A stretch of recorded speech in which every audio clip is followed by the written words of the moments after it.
You are listening to Superman, Man of Steel. Written by Tim Maxwell. Based on an unproduced screenplay by Alex Ford.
Chapter 1.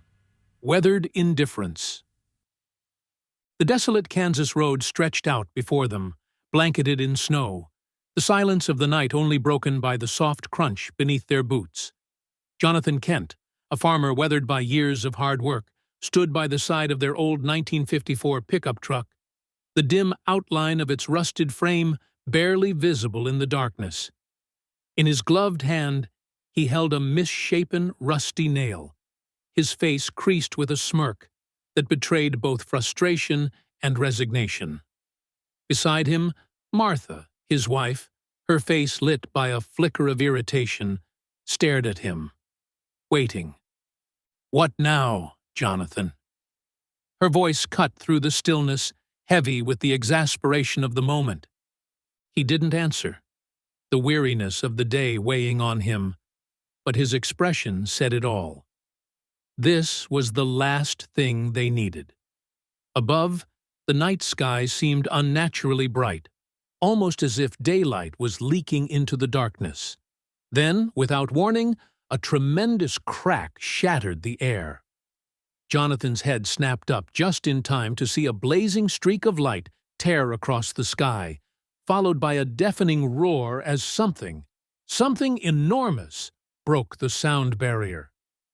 In the distance, a fiery object crashed into the earth, plowing through the frozen ground with terrifying force. A long, blackened trench scarred the snowy field, steam rising from the melted snow in its wake. Martha's breath caught in her throat as she and Jonathan stood frozen, their minds struggling to process what they had just witnessed.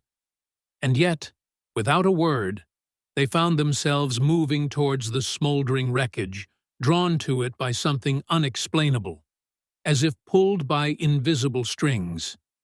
As they approached, a faint sound drifted through the crisp air. A baby's cry, soft and distant, but unmistakable. They stopped at the edge of the crater, the two of them peering down into the smoking pit with wide eyes, their faces etched with confusion. Jonathan looked at Martha, but she offered no answers, only the same bewilderment he felt.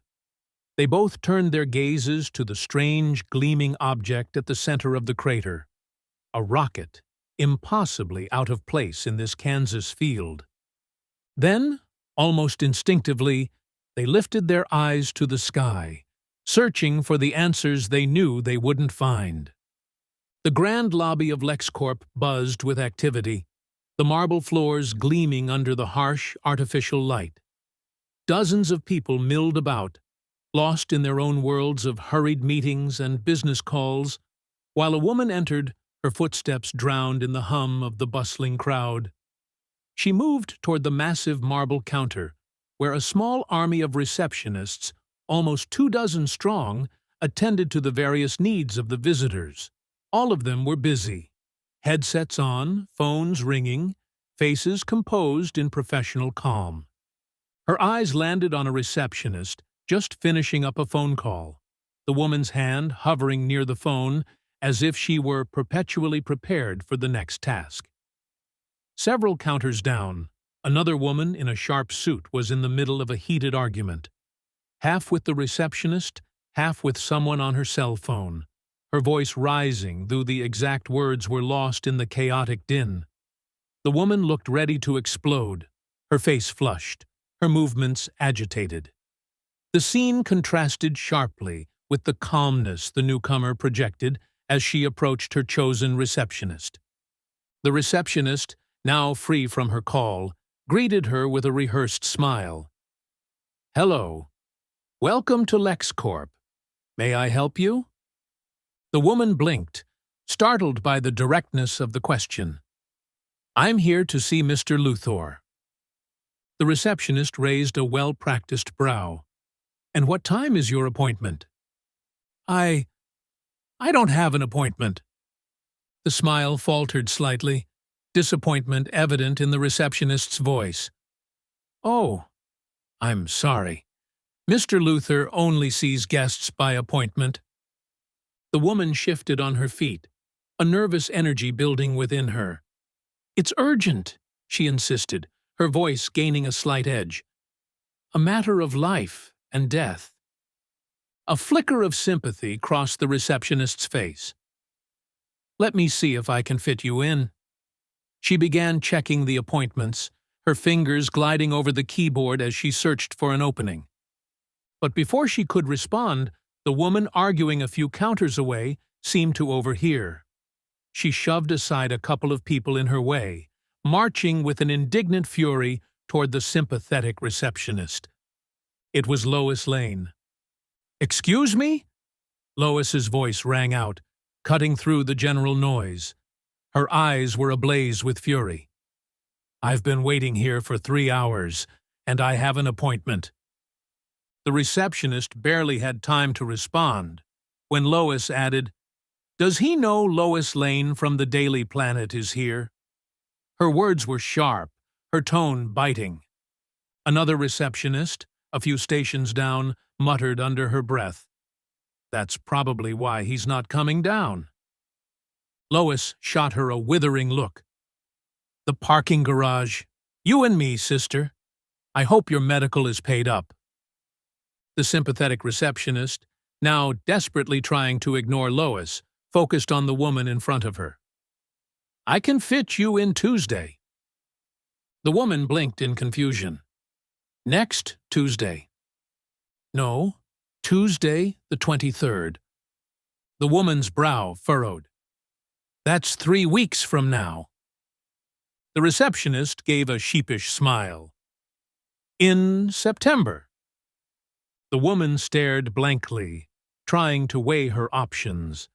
The mounting desperation on her face was unmistakable. Lois, meanwhile, had returned to her own receptionist, phone to her ear. As she argued, the woman at the counter began to shake off her momentary daze. "I do have something," she murmured, a hint of resolve in her voice. Her hand slipped inside her jacket. The sympathetic receptionist stood to retrieve a business card from behind the counter, but as she turned back, her eyes widened in horror. The woman had opened her jacket, revealing a bomb strapped tightly around her waist. Without a word, the receptionist fainted. Behind her, Lois, mid-conversation on her phone, glanced at the scene unfolding. Her eyes grew wide for a split second before she spun on her heel. "Gotta go!" she barked into her phone, disconnecting abruptly and punching numbers frantically on the keypad. Across the city, the imposing Daily Planet building stood tall, its iconic logo, a rotating globe with the words Daily Planet etched into its ring, perched proudly atop the structure. Inside, The newsroom buzzed with the low murmur of phones ringing and the tapping of keyboards. Through the large windows of the conference room, Daily Planet editor Perry White stood at the head of the table, barking orders like the seasoned pit bull of a man he was. His signature unbuttoned collar and open vest gave the impression of a hard day's work, though in reality, this was just an ordinary afternoon for him. With a cigar clutched tightly in his hand, he paced in front of the staff, emphasizing his words by jabbing the unlit cigar toward them. In the room with him were the key players of the newsroom: the glamorous society columnist Cat Grant, the sharp sports journalist Ron Troop, and the ever mild-mannered Clark Kent. Though Clark was as handsome as they came, he carried himself with an air of modesty that seemed to keep him unaware of his striking appearance. Across the room, perched at Clark's desk, was young Jimmy Olsen, a bored 16-year-old photographer, flipping through a pile of photos with Allie, a fellow intern. "Look at these, Jimmy," Allie said, marveling at the photographs. "You've got a real eye." Jimmy shrugged. "Yeah, the chief says it's a gift." Just then, the phone at Clark's desk rang, snapping Jimmy to attention. He quickly glanced around, ensuring no one else was watching, and snatched it up. "Daily Planet, Kent speaking," he said in a hurried whisper. A shrill voice blasted through the receiver. Jimmy straightened, recognizing the voice immediately. "Miss Lane, they're in a meeting." "Yes, Miss Lane, right away." Jimmy scrambled to find a pen, jotting down Lois's message on his palm before racing toward the conference room door.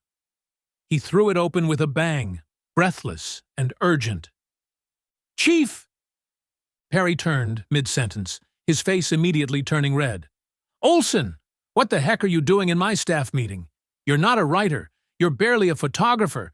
Get out before I—" "Miss Lane called," Jimmy cut in. "Someone has a bomb in the LexCorp building." The room fell into stunned silence.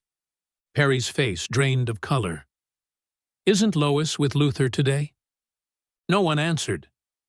"Well, what are you waiting for?"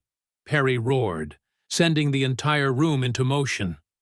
Reporters and staff bolted from the conference room in a flurry of activity. No one noticed the empty chair where Clark Kent had been sitting moments before. Back in the halls of the Daily Planet, a sudden gust of wind whipped through, causing papers to flutter and heads to turn. But by the time anyone noticed, there was nothing there. Inside a janitor's closet, an older man lighting a cigarette by the window felt the breeze rush past, knocking a few cleaning supplies off the shelves. "Windy," he muttered, taking a drag. Meanwhile, high above the city, the familiar streak of red and blue shot through the skyline. Superman flew with purpose, his cape billowing behind him as he rocketed toward LexCorp. The city below, alive with midday activity, barely registered the blur that passed overhead. Panic had erupted outside LexCorp headquarters as police and the bomb squad corralled a crowd of fleeing civilians. Reporters from every media outlet clamored for a glimpse of the scene, their cameras rolling, their mics shoved into the faces of anyone willing to talk. In the midst of the chaos, Lex Luthor himself appeared, surrounded by his usual retinue of bodyguards. His presence had a chilling effect on the crowd, their earlier anxiety replaced by an almost eerie silence. Dressed in a perfectly tailored dark suit, Luthor radiated power and control. He was an enigma, both revered and despised, feared and admired. At his side was Mercy Graves, his petite but deadly right-hand woman, her short-cropped hair and military-inspired uniform only enhancing her air of cold efficiency. As Luthor approached the bomb squad Sergeant Pennington, his face betrayed nothing but annoyance. "Sergeant," Luther began, his voice dripping with impatience. "I trust this won't take long.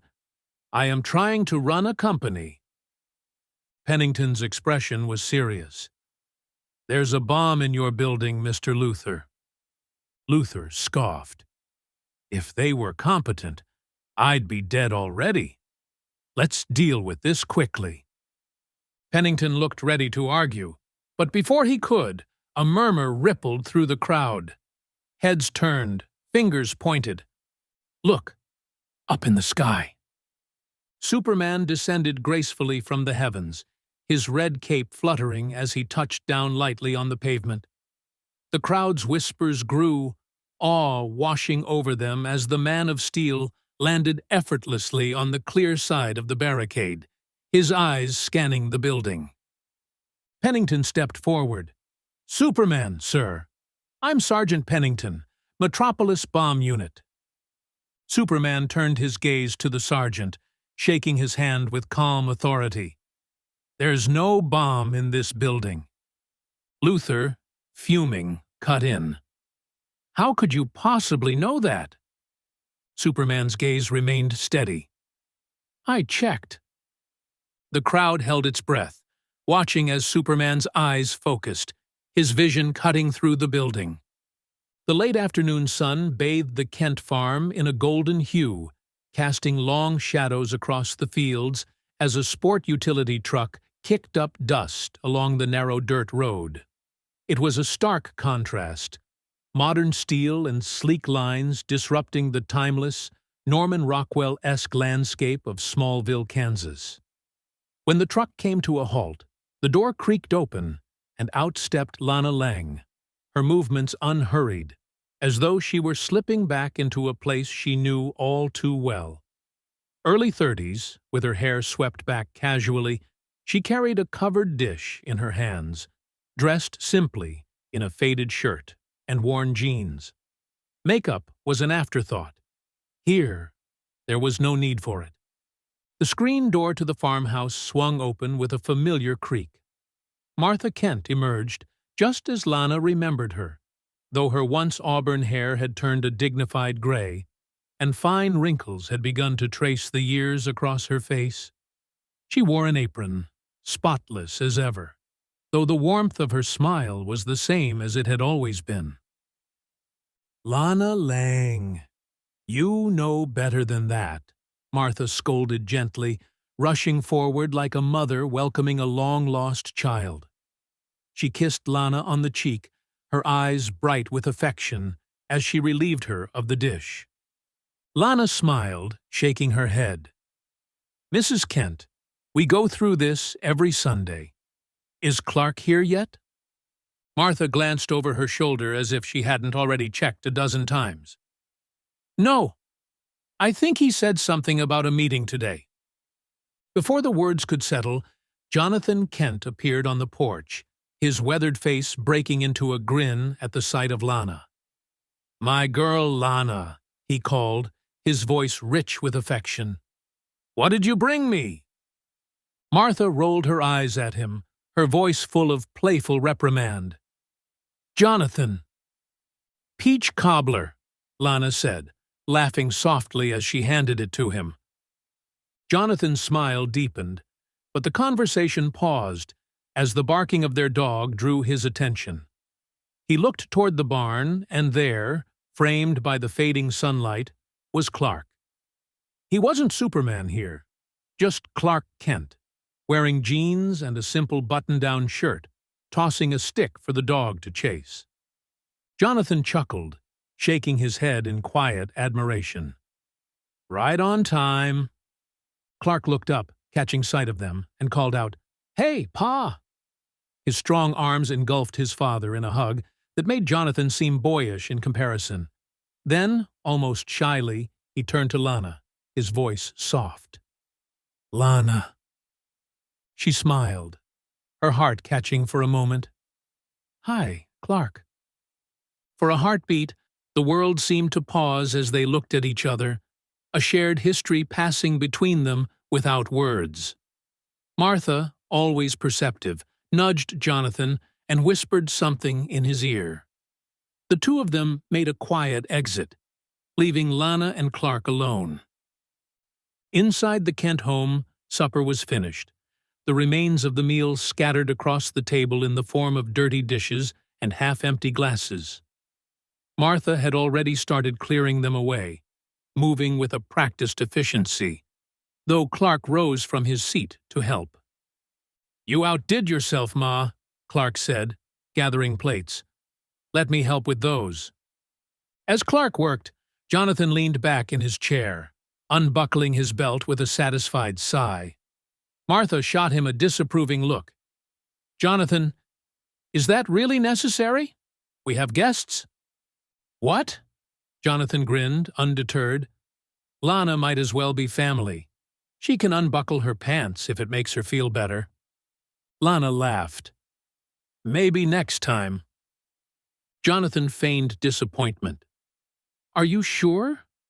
I'm about to stretch out on the floor in a minute." Lana shook her head. "You do that." "He will not," Martha added, her tone firm but full of affection. Outside, dusk was settling over the farm, the sky streaked with shades of pink and orange as the sun sank lower. Clark stepped onto the porch, followed by Jonathan, and together they watched the horizon. It was a sight as familiar as breathing, the flatlands stretching out endlessly beneath a brilliant Kansas sunset. "Isn't that something?" Jonathan mused. Clark nodded. "It sure is. You know, Metropolis has a beautiful sunset, too." Jonathan smiled, but there was a weight to his words. "But you can only see it when you're in a plane, high above the city. That's why I don't go there often. I'd miss this too much." Clark's gaze drifted, thoughtful. "Ma seems a little distant." Jonathan sighed softly. "We saw what you did this afternoon, son." Clark's eyes lowered. "Oh."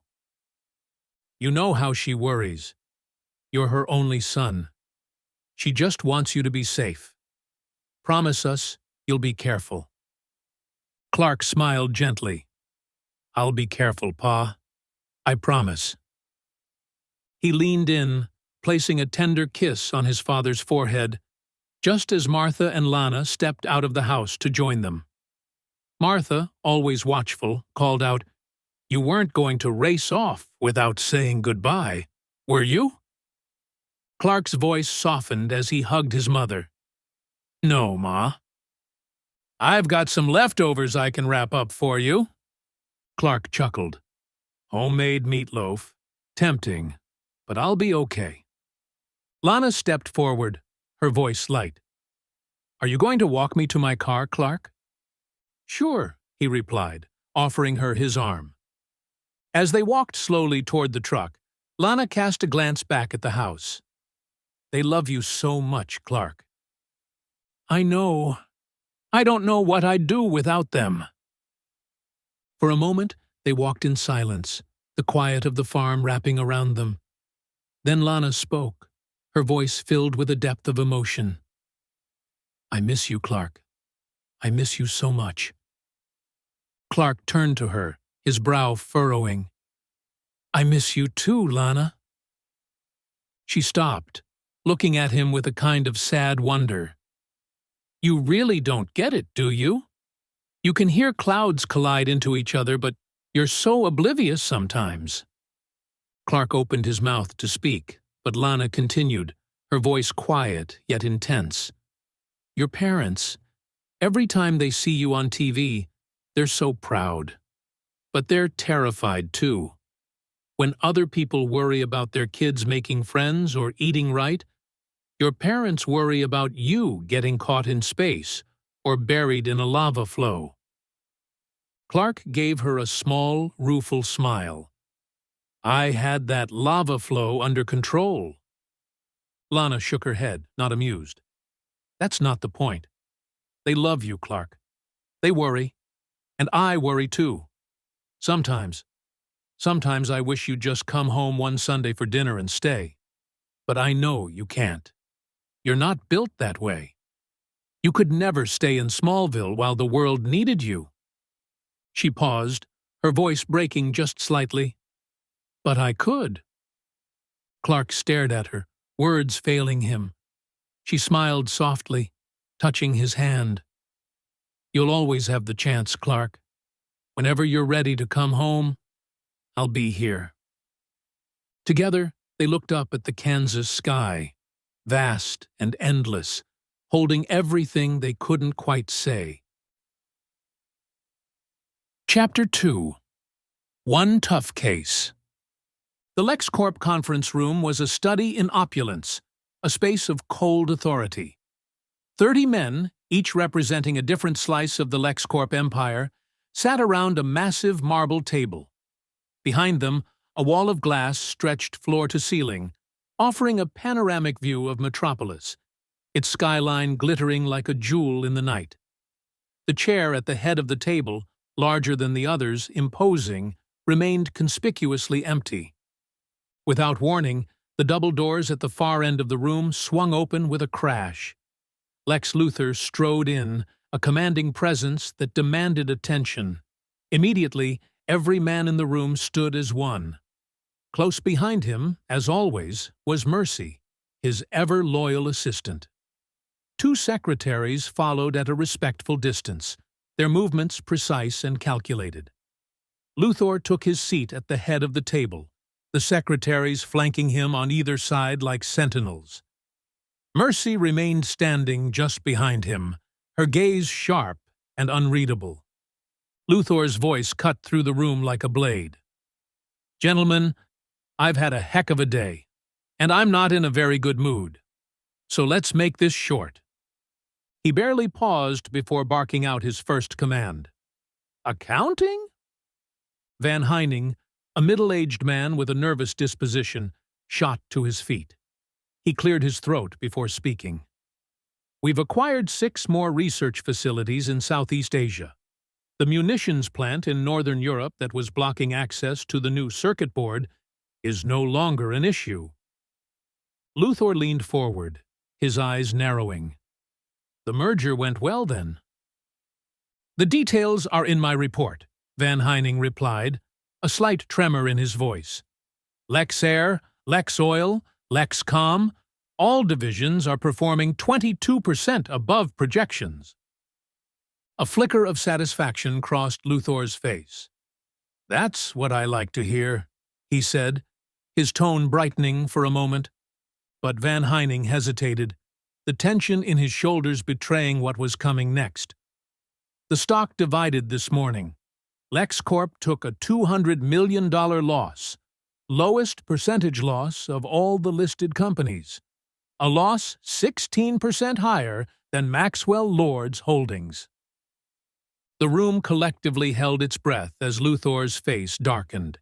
He stared hard at Van Heining, the silence suffocating. "What exactly am I standing in?" Van Heining swallowed, his throat dry.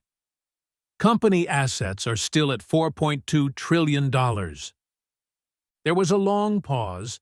Then, in a voice as cold as ice, Luthor said, "That's acceptable." Another beat passed before Luthor turned to the next representative. "Research?" Hollister, the head of research and development, stood, his report already prepared. "Construction of our facilities in South America and Greenland are ahead of schedule, and the medical research team has perfected the leukemia vaccine prototype. It's flawless." "Have we sent the conditions to the pharmaceutical firms?" Luthor's tone was sharp, his focus unrelenting. "Yes, but they've all declined. They claim the price is too high." Luthor's lips curled into a sneer. "If it were their children, let's see how outrageous it seems. Fine, we keep the vaccine, it goes nowhere." He didn't give Hollister a chance to respond before continuing. "What about the Antarctica facility?" "It's been running on your new energy source for 8 months now, using less than 0.25% of the previous energy consumption. It's clean, stable, and cheap, but our resources are limited." Can we replicate the chemical structure? Luthor's interest piqued. Hollister hesitated. It's not from Earth, but we're working on it. Luthor gave a small, humorless smile. And the Metropolis Energy Commission? This time, Hollister's answer was less encouraging. That's where we've hit a snag. The vote to change the city's power source has to be unanimous. We control 10 of the 12 commissioners, but the other 2 are holding out. They think it's too risky to spend billions of taxpayer dollars on an untested energy source. Luthor's jaw clenched, but he said nothing. Instead, he shifted his attention. And the cloning? We have a cat, Hollister admitted reluctantly. Luthor stared at him. You cloned a cat? Hollister swallowed hard. Actually, we have 1,500 cats. For a moment, Luthor was silent, his expression unreadable. Then his voice, laced with disgust, cut through the tension. 1,500 cats. What am I supposed to do with 1,500 cats? If I were in Korea, I'd open a delicatessen. But I'm in Metropolis. I want something better. Dogs, monkeys, French-speaking gorillas. Impress me. Hollister stammered an apology, but Luthor had already moved on, his mood shifting from irritation to something darker. He stood, pacing around the table like a predator circling its prey. Now, to my legal department. The room grew even tenser as Luthor's voice dropped to a low, menacing tone. I have a problem, which means you have a problem. His gaze swept over the nervous faces of the attorneys seated at the far end of the table. This afternoon, a man stood outside my building, on my property. He looked inside, into my business, my home. I consider this a grave invasion of my privacy. He paused, his eyes locking onto a young attorney named Wynne, who sat frozen in his chair. Luthor's voice was deathly calm. What are you going to do about it? Wynne swallowed, panic flashing in his eyes. Well, he's Superman, sir. You can't exactly issue him a subpoena. He was acting with the cooperation of the police, and under the Good Samaritan Act of 1968, you— The room collectively winced. Luthor's expression remained eerily serene. What? Wynne's voice shook. You can't take legal action against him. Luthor stared at the young man with an unsettling calm. What's your name? Wynne, sir. How long have you worked here, Wynne? 3 months, sir. And what qualifies you to work in my legal department? Wynne's voice was barely a whisper. I graduated from Harvard Law, top 3% of my class, with honors. I was a public defender for 3 years in Gateway City, and had my own firm for 2 years before coming here. Luthor's eyes narrowed. Are you familiar with my qualifications? Wynne shook his head. Luthor smiled coldly. Let me enlighten you. I graduated high school at 14. I had my first bachelor's degree at 16, my first doctorate at 17. I have 4 of them.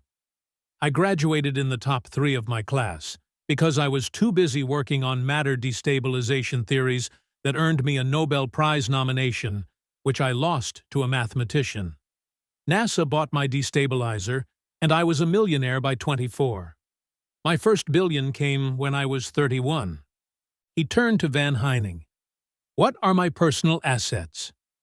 Van Heining, sensing the danger, replied quickly. As of 4:15 this afternoon, your personal worth is $116 billion, give or take a few hundred million. Luthor smiled thinly at Wynne. In case you're unclear, Wynne, you don't tell me what I can and cannot do. Then, as if the entire conversation had been little more than a fleeting distraction, he turned back to Van Heining. Superman mentioned not being able to see through the lead-lined rooms in the radiation labs. Get an estimate to have the interior walls painted with a lead-based paint. I'm thinking beige. He turned toward the window, his gaze far away, already dismissing the room. Behind him, the men gathered their things and filed out in silence, leaving only Mercy. Luthor adjusted his jacket absently, then frowned as his fingers brushed against the empty space where his sterling silver pen should have been. He glanced at Mercy, who simply shrugged in response. The city's lights glittered in the distance, reflecting coldly in Luthor's eyes. Lois Lane burst into Perry White's office, her heels clicking sharply against the polished floor. She waved a floppy disk triumphantly in the air, her eyes gleaming with satisfaction. "I got it," she announced, dropping the disk onto Perry's cluttered desk, as if it were a prize. Perry glanced up from behind a stack of papers, eyeing the disk briefly before leaning back in his chair. "What's this?" he asked, his voice tinged with curiosity. "The story on the LexCorp bomb for the morning edition," Lois replied, her tone confident, almost smug. But Perry, unfazed, casually reached into his desk drawer and pulled out another floppy disk, holding it up between two fingers. "Clark had his here before he left at 7. Lois froze, her satisfaction evaporating in an instant. Her mouth opened slightly, but no words came. A fiery mix of frustration and disbelief swelled within her. Without a word, she turned on her heel and stormed out of the office, slamming the door behind her. Perry's voice followed her as she left. "And whatever happened to paper?" he shouted, waving both discs in the air. Back at her desk, Lois dropped into her chair, seething. The anger simmered beneath the surface, threatening to boil over at any second. The office was quiet, save for the soft hum of cleaning staff moving through the building, and the occasional clatter of someone working late. The clock on the wall read 11 p.m., but Lois didn't notice. Her thoughts were consumed by Clark Kent. As the hours passed, she didn't move. The world around her shifted, time marching forward as she sat there, rigid and unmoving. The clock slowly dissolved into morning, its hands now pointing to 8:30 a.m. The once still office had come alive with people. Reporters hurried to their desks, phones rang, and the sound of keyboards clacking filled the air. Clark Kent walked in, casual as ever, alongside Ron Troop. They exchanged a few words before heading to their desks. Clark, always unbothered, settled in, arranged his things, and opened the morning paper, completely unaware of Lois's piercing gaze locked onto him. Lois leaned back in her chair, her voice flat and unamused. "How do you do it, Smallville?" Clark didn't lower the paper. "Do what, Lois?" "You know what," she replied, her tone growing more pointed. He finally lowered the paper, looking at her with that same calm expression he always wore. "I'm just doing my job." "No," Lois shot back, her eyes narrowing. "Getting the front-page stories is what I do. You're doing my job." Clark smiled, the edge of his lips curving ever so slightly. "Are you jealous, Lois?" "Jealous?" Lois scoffed, crossing her arms. "I am not jealous of you." Clark's smile didn't fade. Instead, he leaned forward, offering her a deal. "Tell you what, I have a meeting with Mayor Berkowitz today about the transit system overhaul. Why don't you go instead?" Lois raised an eyebrow. "Don't do me any favors. Sam Lane didn't raise his daughters to take handouts." Clark chuckled. "I insist. I've got a friend coming into town, and it would free up my time. Besides, the mayor likes you better anyway. You always get the best quotes out of him." He paused, his voice softening, more persuasive now. "Come on, Lois. It'll be an exclusive. You can't pass that up." Lois hesitated, weighing her options. She didn't like the idea of taking something that wasn't hers, but an exclusive was hard to resist. She sighed, relenting. "Fine, I'll do it.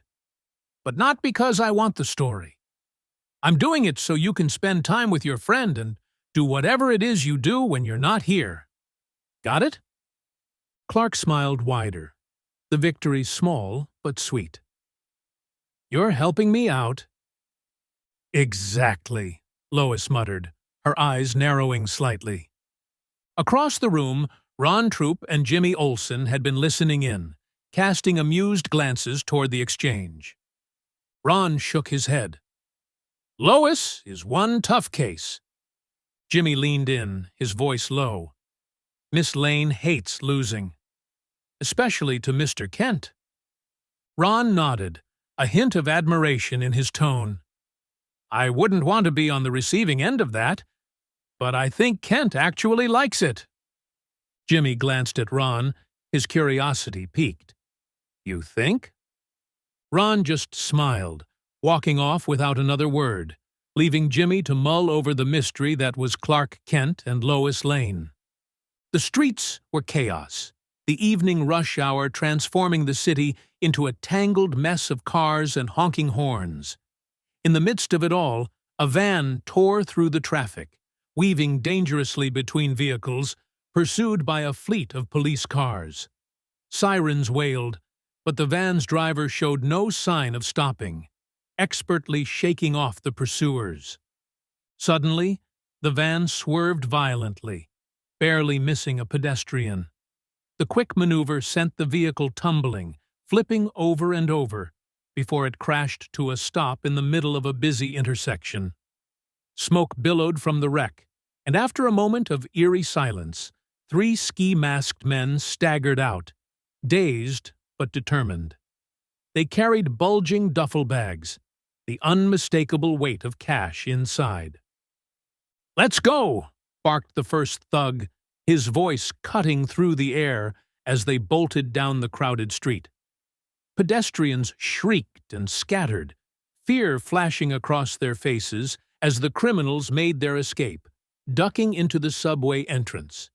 Inside the subway, the thugs leapt over the turnstiles, not sparing a glance at the frightened onlookers.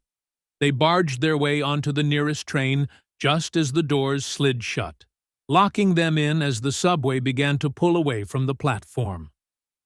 The train car erupted into terrified screams. Passengers cowered, hands raised in submission, as one of the thugs, his gun pointed at the crowd, shouted, "Everybody shut up, or someone's getting a bullet in the head." The leader, the first thug, turned to the third man, his voice steady but urgent. "Go up front.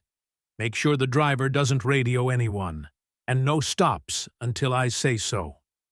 The third thug nodded and sprinted toward the front of the train, pushing past terrified commuters. "We can still be stopped from central control," the first thug muttered to his partner. "If we don't stop at 147th, they won't know which train we're on." The train approached the next platform without slowing. The third thug, now at the front, let out an excited whoop. "We're not slowing down. They don't know which train it is. We're out of here." The thugs exchanged a quick burst of relieved laughter, briefly forgetting the danger as they celebrated their apparent success. But their victory was premature. On the platform, Clark Kent stood alongside Lois Lane, who was too busy with her phone to notice the train speeding past without stopping.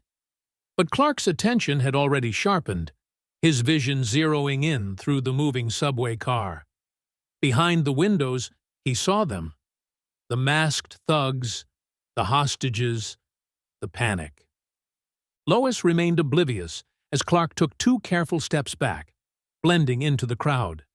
In a split second, his gray suit blurred, replaced by the bold colors of a familiar uniform. Superman was already gone, a streak of red and blue vanishing into the subway tunnel. Inside the tunnel, Superman flew through the narrow passage, his form a flicker among the dim lights. As he approached the speeding train, he angled his body sideways, flattening himself between the train and the tunnel wall. The screech of metal filled the air as he matched the train's speed and trajectory, his face straining with the effort as he stayed on course, maneuvering the tight turns with ease. In the train car, fear gripped the hostages. One man, trembling, caught a glimpse out the window. His eyes widened as he saw a sideways S-shield sliding along the outside of the train, like a ghostly silhouette. He let out a small, nervous laugh. At first, the others stared at him, confused, but the man couldn't stop. His laughter escalated, uncontrollable, filling the tense air with an eerie sound. "What the heck's so funny?" snarled the second thug, his gun still raised, turning to the hysterical hostage. The man struggled to contain himself. "You!" Before he could finish, the sound of twisting metal filled the car. The hostage's eyes darted to the door at the front of the train, which was now being pried open, the metal groaning under some unseen force. Then, with a sudden jolt, the doors were torn apart, and there stood Superman. Hovering 2 feet above the ground, he calmly stepped inside, the train car falling deathly silent. The laughing hostage, now fully breathless, managed to sputter, "Are gonna get your ass so kicked." The thugs turned in unison, eyes wide with shock. Guns raised, they fired in panicked succession, bullets flying toward the man of steel. Superman moved effortlessly, his hands a blur as he snatched each bullet from the air. Click! The second thug's gun jammed. Out of ammo, the first thug swore under his breath, frantically searching for a solution. Meanwhile, the third thug, still firing wildly, watched in horror as Superman calmly advanced, catching the bullets mid-flight.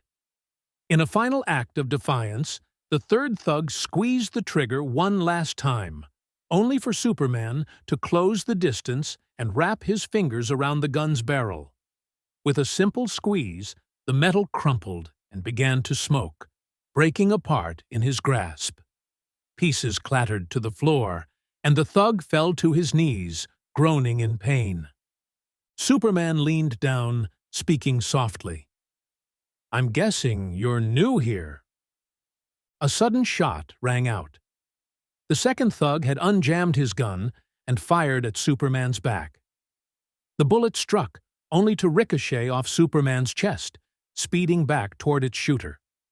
The thug let out a scream, his eyes wide as the bullet hurtled toward his forehead, only to stop, hovering inches from his skin. Superman plucked the still smoking bullet from the air between his thumb and forefinger. "I think this belongs to you," he said, pressing the hot bullet into the second thug's palm and curling his fingers around it. When the train finally stopped, police cars and emergency vehicles were already waiting at the street level. Superman emerged from the subway, surrounded by a crowd of grateful people. A little girl, her eyes wide with awe, tugged at his cape. "Superman, can I get my picture with you?" Her mother, standing behind her, smiled. "We're from out of town. It would be such a great souvenir." Superman smiled gently, but shook his head.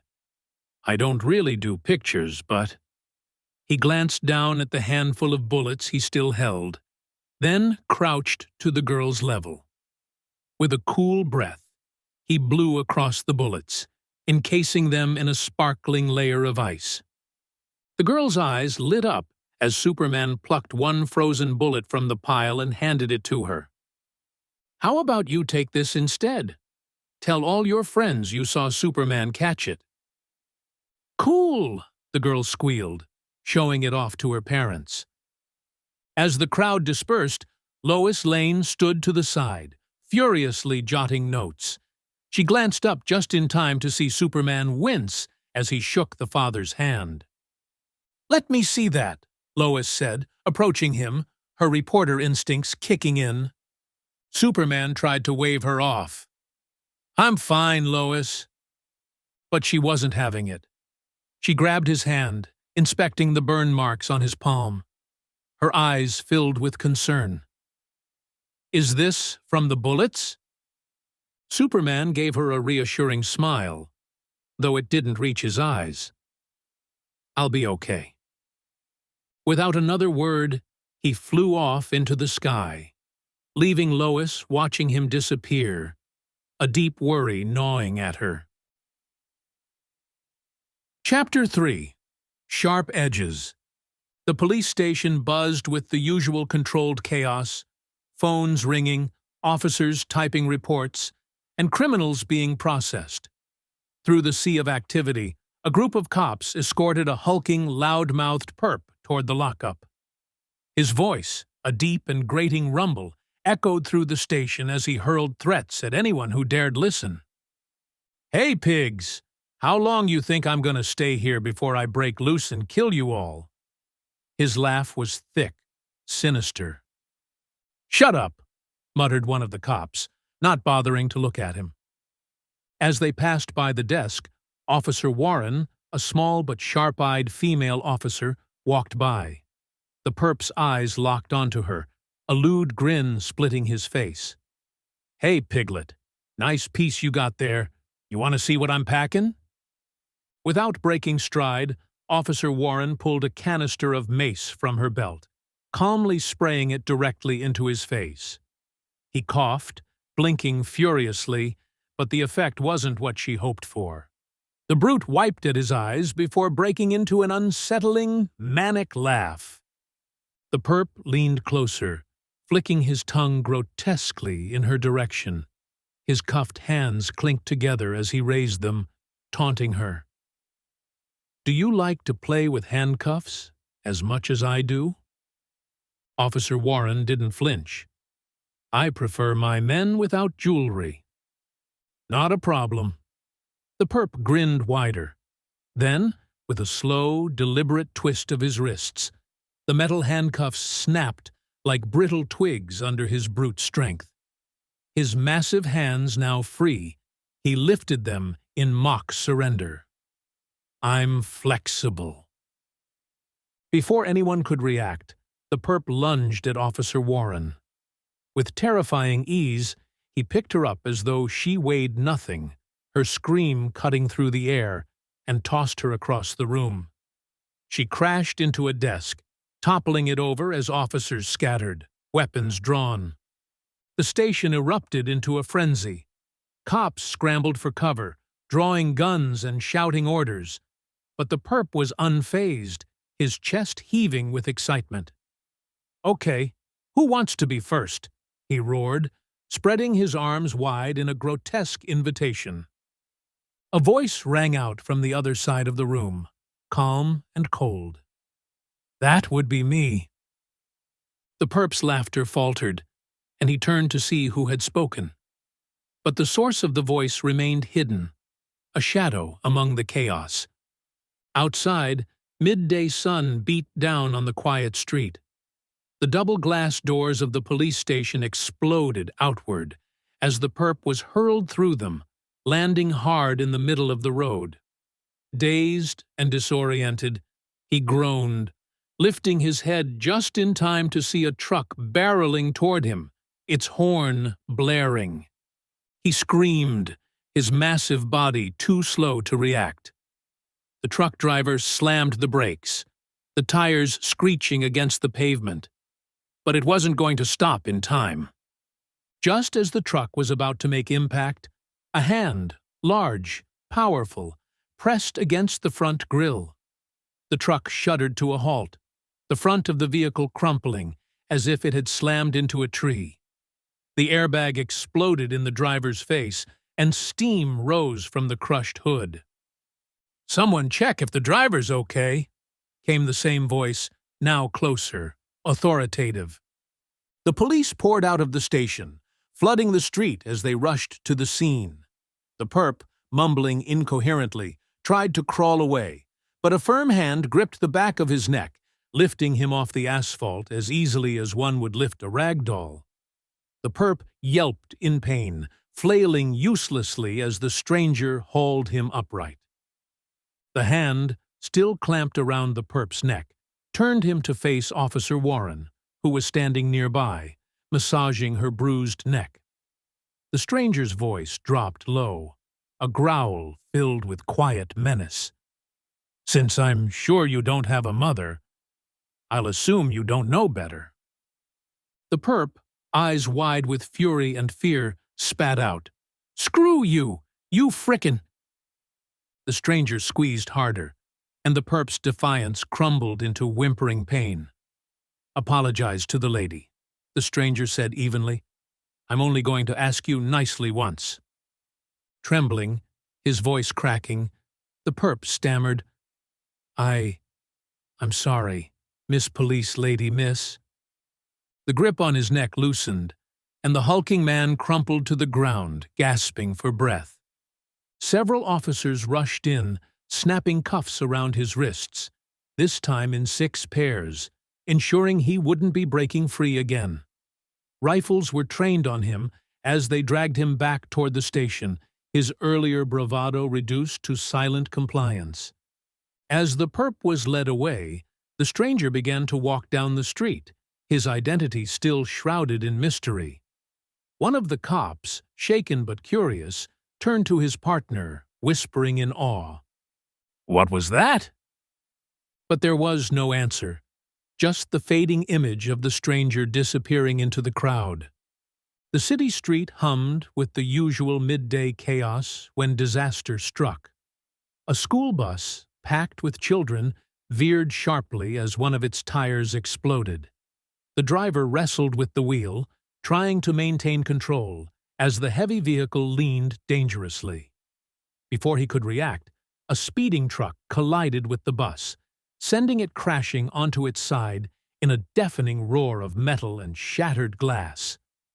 Inside, the children were screaming, their small bodies thrown from their seats. Panic erupted in the overturned bus, and the driver, a middle-aged man named Clifton, struggled to his feet, his vision blurred and blood trickling from a cut on his forehead. "Kids! Kids!" he shouted, his voice thick with urgency. "Everybody stay calm. It's going to be okay." He pointed to the oldest boy, his tone commanding. "Patrick, try the emergency door. Quick!" Patrick, hands shaking, darted to the back. His fingers fumbled for the lever, but the door wouldn't budge. Desperate, he shoved his head through a shattered window. What he saw made his blood run cold. A freight train barreling toward them. "Mr. Clifton, there's a train coming!" His voice cracked with terror. The other children, realizing the imminent danger, began to cry louder, their panic now a tidal wave. The bus rocked again, as if something heavy had slammed into it from the outside. "What the?" Clifton muttered, glancing around in confusion. Outside, the bus was slowly sliding across the pavement, pushed across the intersection where it had landed. Cars screeched to a halt, their drivers spilling out in horrified silence. At the rear of the bus, a lone figure pressed his body against the steel frame, muscles straining as he pushed the massive vehicle inch by inch, forcing it off the train tracks. Just as the freight train roared by, the bus cleared the tracks, narrowly avoiding disaster. The onlookers gasped in shock, some unable to believe what they had just witnessed. The stranger, his features still partially hidden by shadow, climbed atop the overturned bus. With his bare hands, he began tearing through the metal roof, creating an opening. His voice, calm and authoritative, drifted down to the terrified children inside. "Everyone, be careful. The edges are sharp. Don't cut yourselves." One by one, the children crawled out through the hole he had made, tears streaking their faces. The last to emerge was Clifton, who blinked into the sunlight as he looked up at the man who had saved them all. "Thank you, Superm. Clifton started, but cut himself off when he realized this wasn't Superman standing before him. The man smiled faintly, understanding the mistake. "Don't worry," the stranger said softly. "It happens all the time." High above the city, trouble brewed on the monorail tracks. Sparks rained from a short circuit in the magnetized rails, sending electric flickers through the air. The monorail's conductor, alone in the cockpit, stared in horror as the control panel flashed red.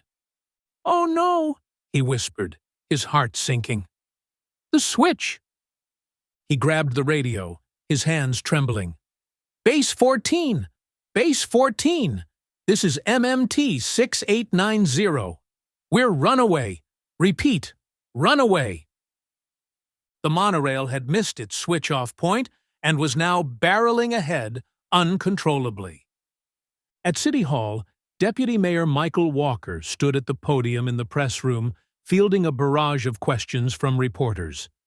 Among the crowd sat Clark Kent, alongside photographer Jimmy Olsen, listening intently as Walker danced around a pointed question from the Daily Globe's persistent journalist, Knox. "With the increase in Superman's activities," Knox pressed, "does this administration endorse these unsanctioned actions? And if not, what steps does it plan to take to police them?" Walker's smooth, rehearsed response droned on, but Clark's mind had already begun to drift. His superhearing tuned into the thousands of sounds around him, filtering through the layers of noise. The overlapping conversations created a chaotic symphony in his head. "Had the Szechuan chicken and garlic sauce." "How could you do that to me? You know how much I care." "Behavior cannot be tolerated." "Patented some new mineral at LexCorp." "If you're not busy after work." The voices swirled together, blurring into a cacophony of mundane city life, until one sound cut through the noise like a knife. "Emergency vehicles stand by for collision victims at Monorail Base 14. Clark's senses sharpened. Without a word, he slipped out of his chair and disappeared from the room. Not a single reporter noticed his sudden departure. Walker's voice continued without pause. "The mayor has no official stand at this time, but I'll have an answer for you next week. The last question goes to Mr. Kent." The room fell into an awkward silence. The press turned to where Clark had been sitting just moments before, now staring at an empty chair. Jimmy Olsen, wide-eyed, looked around in confusion. Nobody had seen Clark leave, and no one was more astonished than Jimmy himself. Chapter 4. Just the Right Time. Clark Kent darted through the corridors of City Hall, weaving past employees and officials without so much as a glance. His movements were swift, almost unnoticeable, as he rounded a corner. Ahead, an elevator marked "Out of Order" stood with its doors wedged open. Two repairmen crouched by the entrance, their tools scattered on the floor as they worked on the malfunctioning lift. In a blur, Clark moved between them, too fast for either man to register his presence. As they turned to face each other, confused by the sudden gust of air, Clark had already dropped into the darkened shaft, vanishing from sight. Inside the elevator shaft, Clark free-fell, his body perfectly rigid as he plummeted several stories. His tie fluttered wildly above his head, and his hair whipped in the wind. For a brief moment, he allowed himself to enjoy the sensation, the thrill of the fall. The brief taste of freedom before duty would inevitably call him back. His eyes closed, and his mind emptied, savoring the quiet before the storm. As he fell, his hands moved with familiar precision, gripping the edges of his buttoned shirt. With a single, effortless motion, he tore it apart, revealing the iconic red and yellow S shield emblazoned on his chest, a beacon of hope against the blue fabric. Far below, the shaft opened into the lobby, where the broken elevator was cordoned off by out-of-order signs. With a rush of wind and a flash of red, Superman shot out from the darkness, soaring through the lobby. He slipped seamlessly through the elevator doors as they opened, his body moving with the grace and speed of a practiced performer. Outside, on the elevated tracks, trouble loomed. A second monorail, unaware of the runaway train speeding towards it, hurtled down the tracks. The two vehicles were on a collision course, racing toward each other with deadly precision. Superman swerved into view, his cape billowing behind him as he caught up with the runaway monorail. Passengers inside pressed against the windows, wide-eyed as they spotted him flying overhead. With practiced ease, Superman positioned himself in front of the speeding monorail, his body pressing against the lead car. He pushed, his powerful muscles straining as he tried to slow the out-of-control train. Inside, the monorail conductor watched in disbelief through the windshield. "Come on, Superman. You can do it," the conductor whispered, willing the hero to succeed. But the second monorail was approaching fast, and Superman's telescopic vision confirmed the worst. It was only miles away, closing in with every second. Inside the second monorail, the conductor received the frantic warning. His face blanched as he listened to the radio. "What?" He slammed down a series of switches, throwing the train into an emergency stop. Passengers were jostled violently as the monorail screeched to a halt, metal grinding against metal. Superman, still pressing against the runaway train, felt the distance between the two trains closing. His face contorted with effort, veins bulging, as the frame of the monorail began to buckle under the force. The metal caved inward around him, forming an indentation where his body met the front of the train. His entire form strained against the massive weight, as if he were a child trying to stop a semi-truck. And then, silence. The runaway monorail came to a halt, mere feet from disaster. Superman, his body still pressed against the train, panted heavily. From above, the second monorail conductor stared in disbelief at the sight before him. "Wait till my wife hears this one," the conductor muttered, shaking his head. Superman's chest heaved as he stepped away from the train. His eyes drifted to the rear, where passengers, relieved and grateful, pressed against the windows. And there, at the very back of the train, stood the stranger. He had been holding the rear of the runaway monorail, unnoticed until now. His enormous frame was illuminated by the harsh sunlight as he stepped onto the platform, exhausted but steady. His bald head gleamed, and his thick goatee gave him an air of authority. Dressed all in black, he looked every bit as imposing as the hero who had just saved the day. Superman, still recovering, caught the stranger's eye. For a moment, the two men locked gazes. A silent understanding passed between them. The train doors opened, and passengers spilled out onto the platform, rushing past in a flood of emotion and relief. Later that day, television screens across Metropolis lit up with interviews from witnesses to the dramatic events. A nervous schoolgirl stood before the camera, her eyes wide as she recounted the harrowing moments. Then the bus flipped over, and we all fell, and the train was coming. But somebody pushed us out of the way. He was big and strong, really strong. And he pushed us off the tracks, she stammered, her voice trembling. Next came a grizzled police officer, shaking his head as he spoke. I don't know where he came from, but he grabbed that guy and tossed him through the window into traffic like it was nothing. Made him apologize, too. Honestly, I might have let the guy get hit by that truck. Finally, the monorail conductor appeared on the screen, still wide-eyed from the shock. I've seen Superman in action before, but today, He looked different.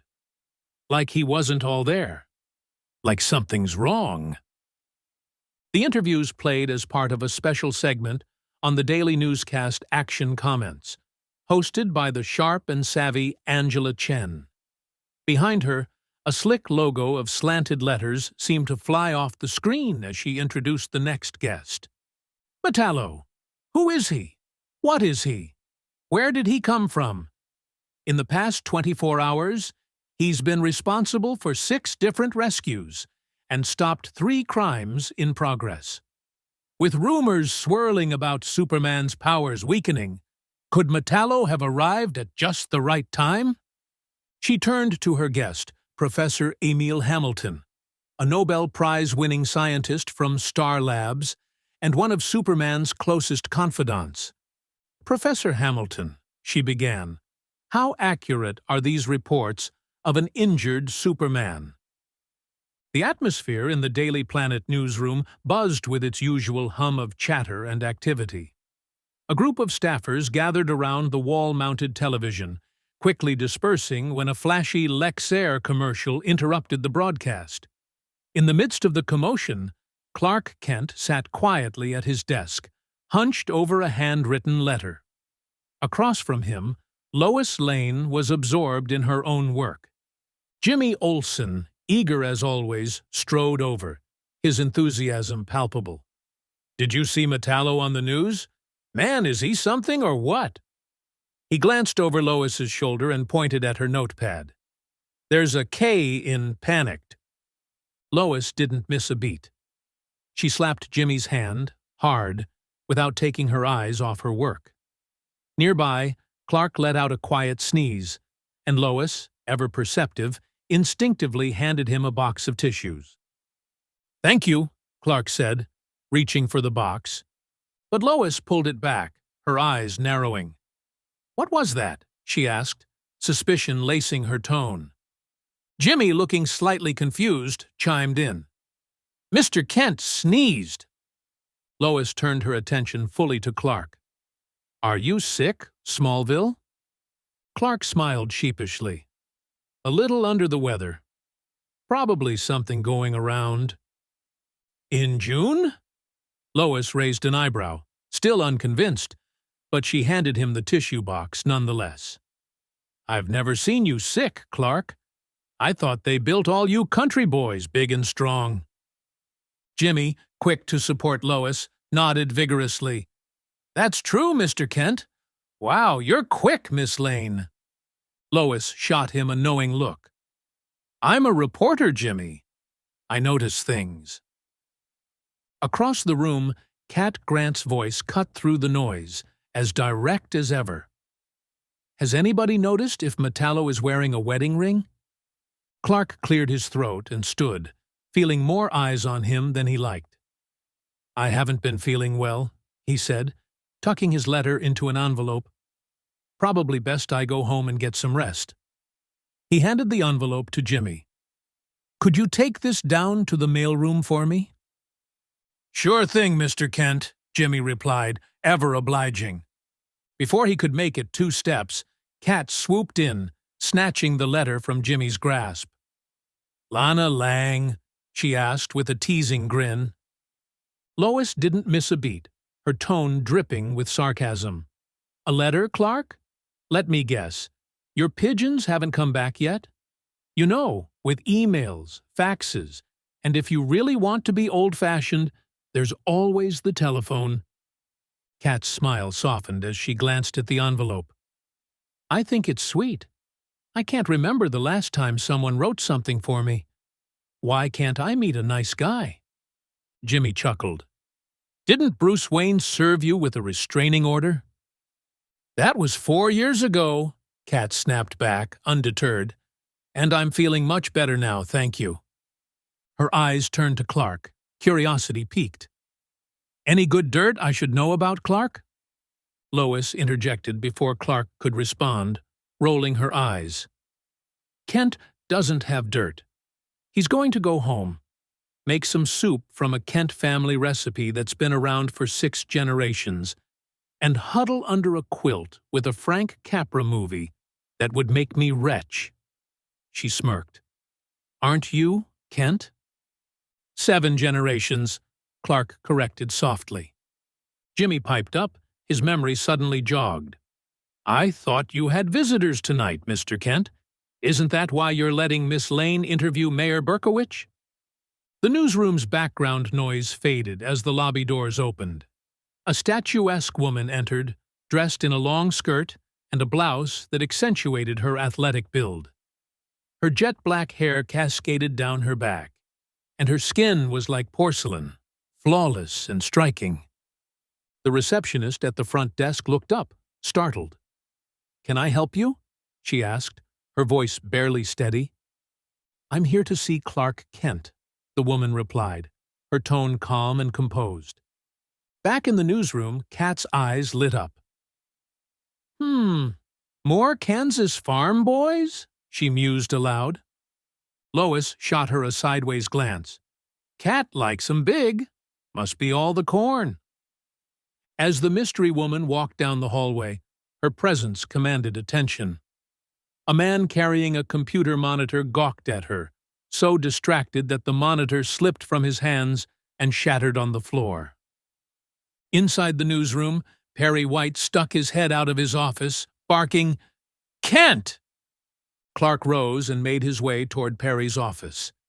Kat, always keen to stir the pot, nudged Lois. "Why are you so hard on Clark?" Ron Troop, always the observer, smirked as he answered for her. "She's jealous. Lois Lane, ace reporter, and the story of the century, The Coming of Superman, was scooped by the country boy from Hicksville University, the nobody who swooped in and stole the headline of her career." His voice softened as he added, "And won a Carlin Award on his first time out." Lois glared at him but said nothing. She couldn't argue with facts.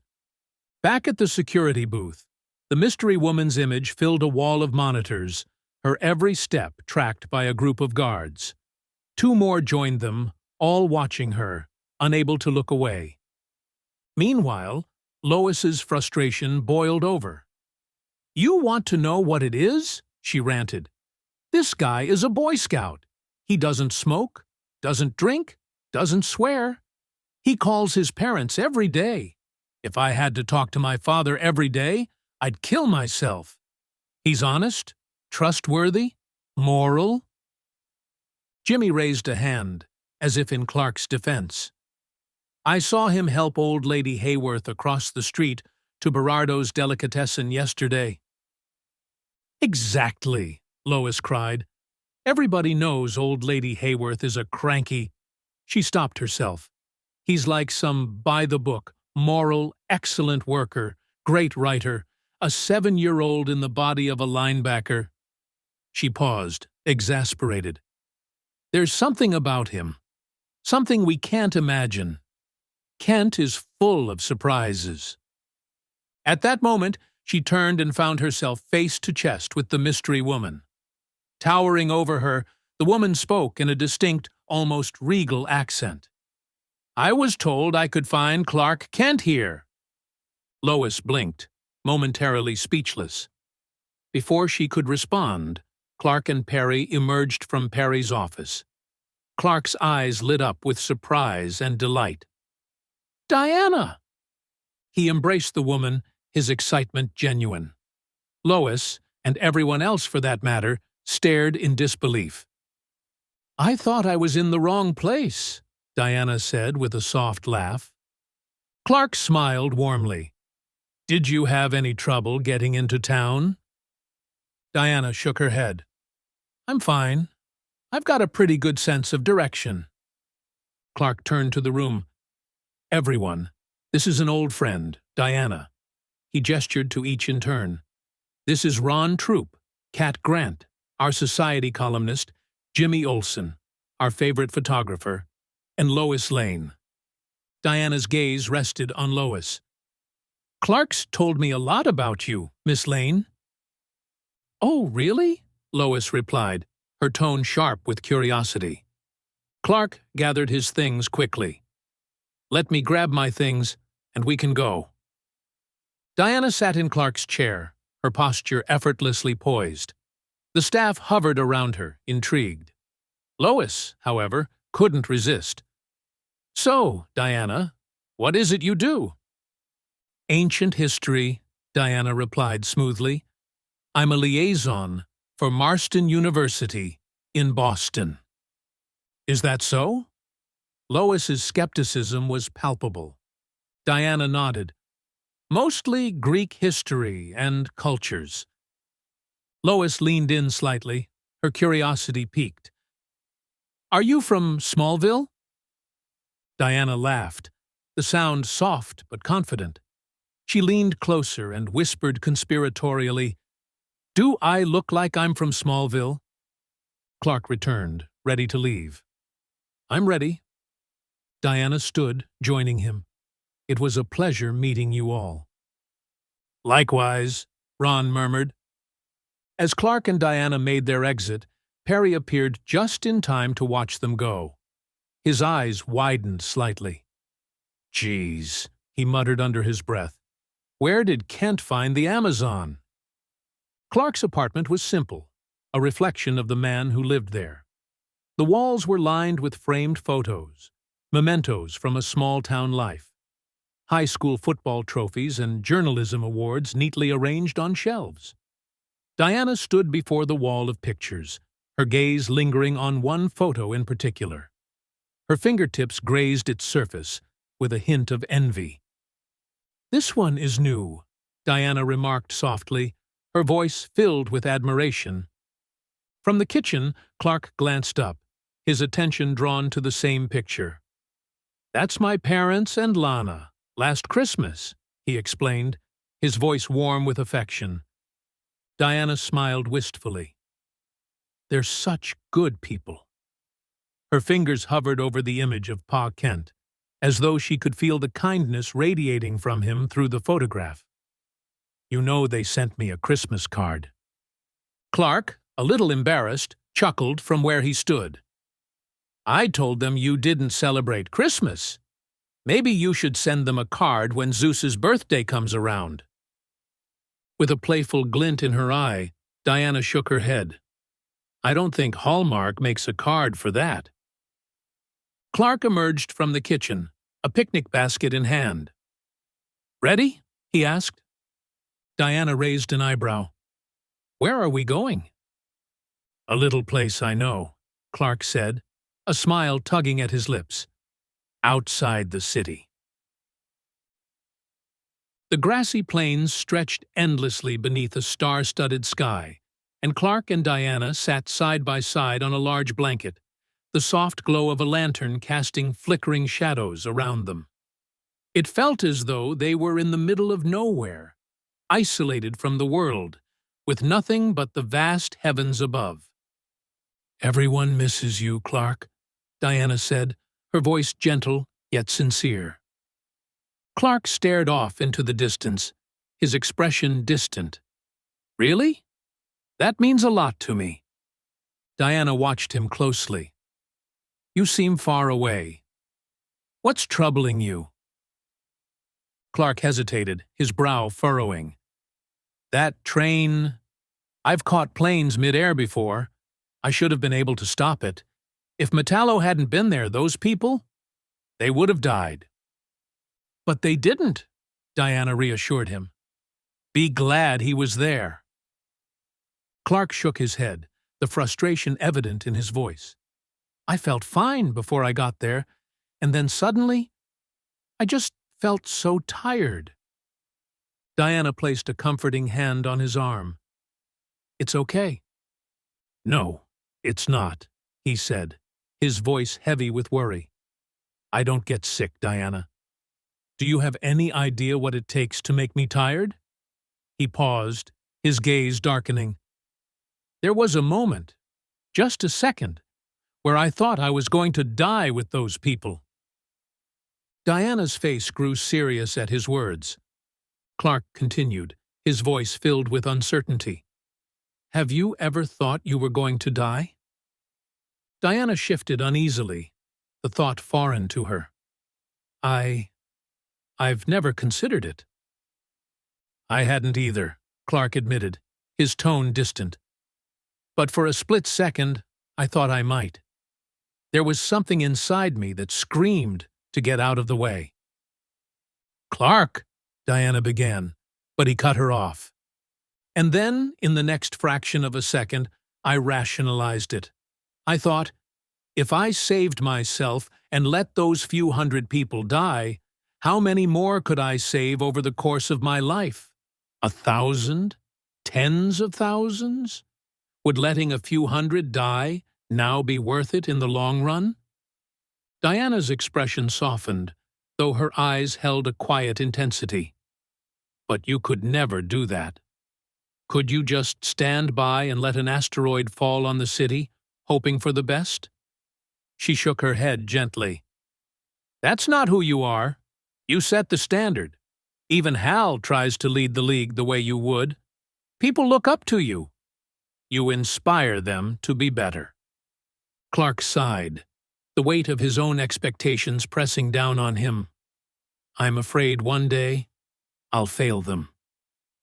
And you might, Diana replied softly. One day we both might fail, but you can't live in fear of that. It's not how we die that matters, Clark. It's how we live.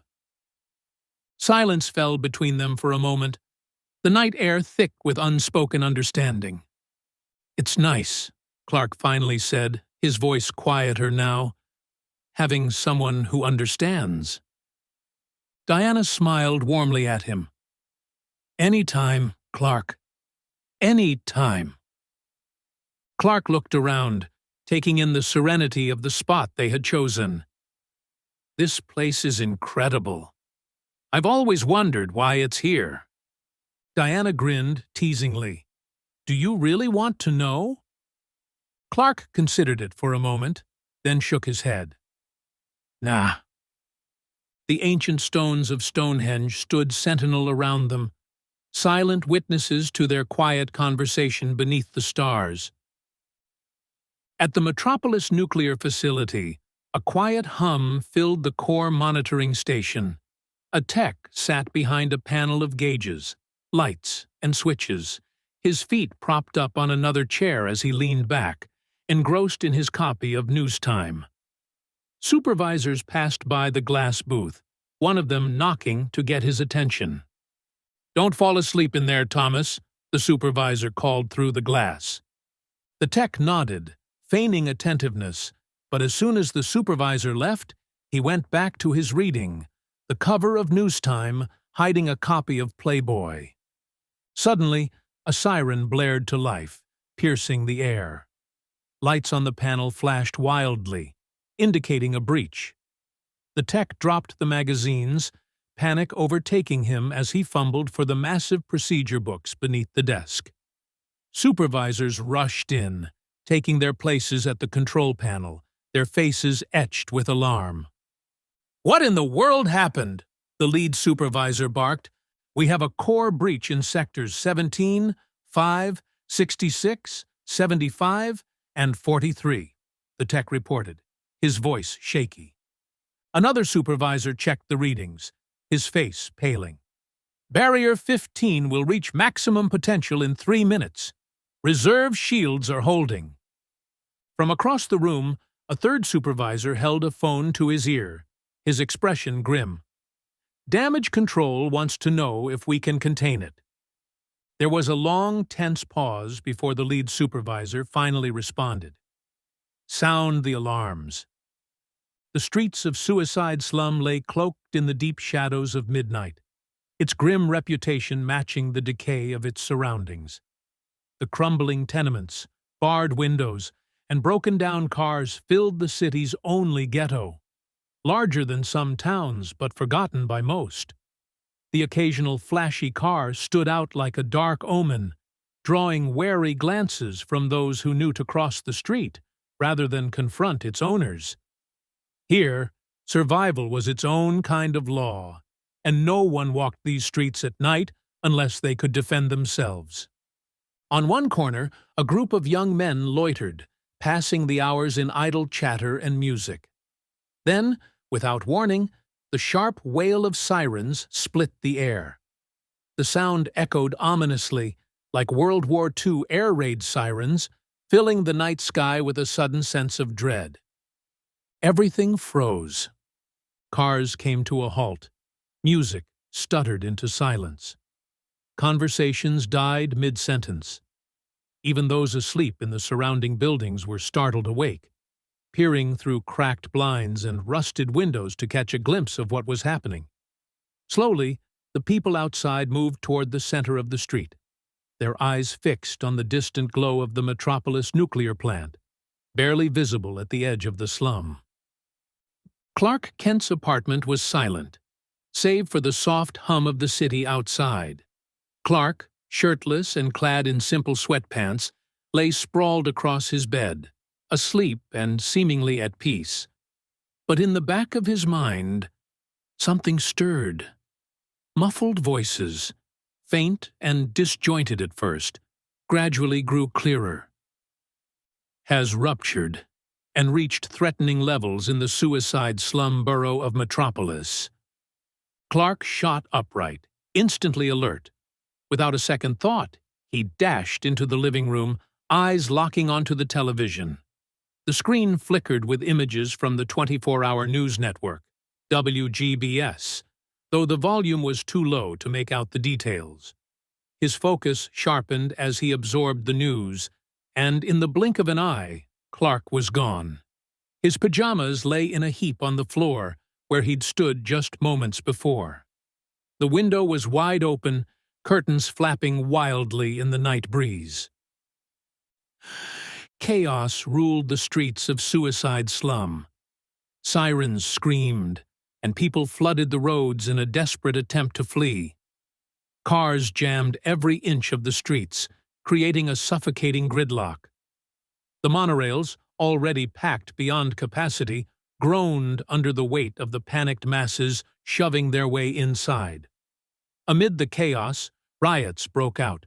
Looters smashed windows, seizing whatever they could carry, while others simply ran, desperate to escape. Then, like a blur of light, Superman streaked across the sky, heading straight for the power plant. His presence alone was enough to bring a brief reprieve from the madness. People halted mid-loot, mid-run, and mid-fight, as if his very presence imposed order, a reminder that there would be consequences for their actions. Inside the power plant, pandemonium reigned. Workers in their containment suits scrambled to escape, pushing past one another in a frenzied dash for the exits. Above their heads, Superman flew through the open doors, darting over the crowd of evacuees. His movements were precise, hitting corners with impossible speed, his every action deliberate as he headed deeper into the heart of the facility. In the core monitoring station, men in radiation suits worked furiously, their panic barely contained as alarms blared and warning lights flashed. The door burst open, and Superman appeared, a beacon of hope amid the chaos. "Gentlemen," he said, his voice steady and calm. One of the supervisors, pale and trembling, turned to him. "Thank God you're here, Superman. We've lost control of the fail-safes, and the core is ruptured. We'll reach the red zone in less than 10 minutes. Superman's eyes flicked across the room, taking in the situation at a glance. "What do you need me to do?" "The core uses uranium-238 rods, surrounded by water to generate steam." Superman cut him off, his impatience barely masked. "Which powers turbines that create electricity? I don't have time for a science lesson." The supervisor stammered, still stunned by Superman's presence. "The containment systems and backup shields have failed." "How old is this plant?" Superman asked. "It was built in 1984. Superman nodded. "So you're using barium and lead shielding to contain the radiation?" "Yes, but if you can manually force the fail-safe shields back into place, we might be able to control the rupture. If not, Radioactive steam will escape, and there will be a lot of dead people in this city." Superman's expression hardened. "Not tonight." He turned toward the door. "Let me know when the shields are in place. I'll be listening." The core was a furnace of deadly heat and radiation as Superman stepped inside. He pushed forward, forcing the heavy, protective shields back into place, one by one. In the monitoring station, the tension was unbearable. The workers watched the monitors, their eyes glued to the screens as each shield slid into place. One of the graphics showed a shield moving, the blinking light shifting from red to green. "He's doing it!" one of the supervisors shouted in disbelief. "This is incredible," another murmured. "No one can survive that much radiation." "Come on, come on," a third whispered, willing the system to hold. But then the progress halted. One of the shields stopped halfway into place, the blinking light frozen between red and green. "What happened?" someone asked, panic creeping into their voice. "Maybe the radiation got to him?" another suggested fearfully. "No," someone else said firmly. "The computer must be malfunctioning from the heat." "That's not possible," someone argued, slamming their hands against the panel in frustration. For a long, agonizing moment, there was silence. Then, suddenly, the monitor showed the final shield sliding into place. The room erupted in cheers as the computer returned to normal. Disaster had been averted. Outside in the streets of Suicide Slum, the sirens ceased and relief spread like wildfire. Cheers rang out, voices shouting Superman's name in gratitude. At the entrance to the nuclear core, the supervisors rushed to open the heavy vault-like doors. As they pulled them open, expecting to see their savior, one of them began to speak. "Thank God, Superm." The words died on his lips as the figure stepped into the light. It wasn't Superman. It was Metallo. Cradled in Metallo's arms, Superman hung limp, his face pale and lifeless, his once brilliant uniform darkened and tattered. The world faded to black. The slow, steady hum of telecasts began, voices filtering through the darkness, overlapping and blending into one another as reports from around the globe filled the airwaves. Conflicting reports from Metropolis. A near-nuclear meltdown. Sources unable to clarify the cause. The scenes played out across the world. People gathering around televisions in living rooms, airports, prisons, and classrooms. Everywhere, eyes were fixed on the news. Superman appeared at the scene, attempted to shut down the reactor. Was he assisted by Metallo? The words grew more unsettling with each newscast. Rumors that Superman may have been injured. Unconfirmed reports that Metallo rescued him from the core. In homes, offices, and high-security rooms, the world watched with bated breath. Then came the final, chilling report. Superman is dead. The image of Superman, lifeless in Metallo's arms, was seared into the world's collective memory. Chapter 5. Superman is alive. Professor Emil Hamilton sat hunched over his desk, exhaustion etched across his face. The dim glow of the lab lights cast long shadows on the walls, and the steady hum of machines filled the room. He had been working non-stop for hours, his body on the verge of giving out. In the corner, an EKG machine beeped faintly, the rhythm of the heartbeat slow and faltering. A pause, a skipped beat. Then another erratic thump, quicker this time. Hamilton's weary eyes shot to the monitor, his pulse quickening as the pattern on the screen became more erratic. His hand trembled as he reached for the phone. Across the city, the newsroom buzzed with anticipation. Anchors and producers scrambled, each straining to catch the latest update. One news anchor, listening intently to the voice in his earpiece, suddenly sat up straight, his expression shifting from somber to electrified. "Wait, wait! This just in. Superman is alive! I repeat, Superman is alive! Reports of his death have been exaggerated. Superman is alive!" The announcement rippled through the world. In homes, offices, and city streets, people erupted into cheers, relief washing over them. The mood was jubilant, a collective sigh of gratitude. But not everyone shared in the joy. Behind the soundproof walls of his office, Lex Luthor scowled.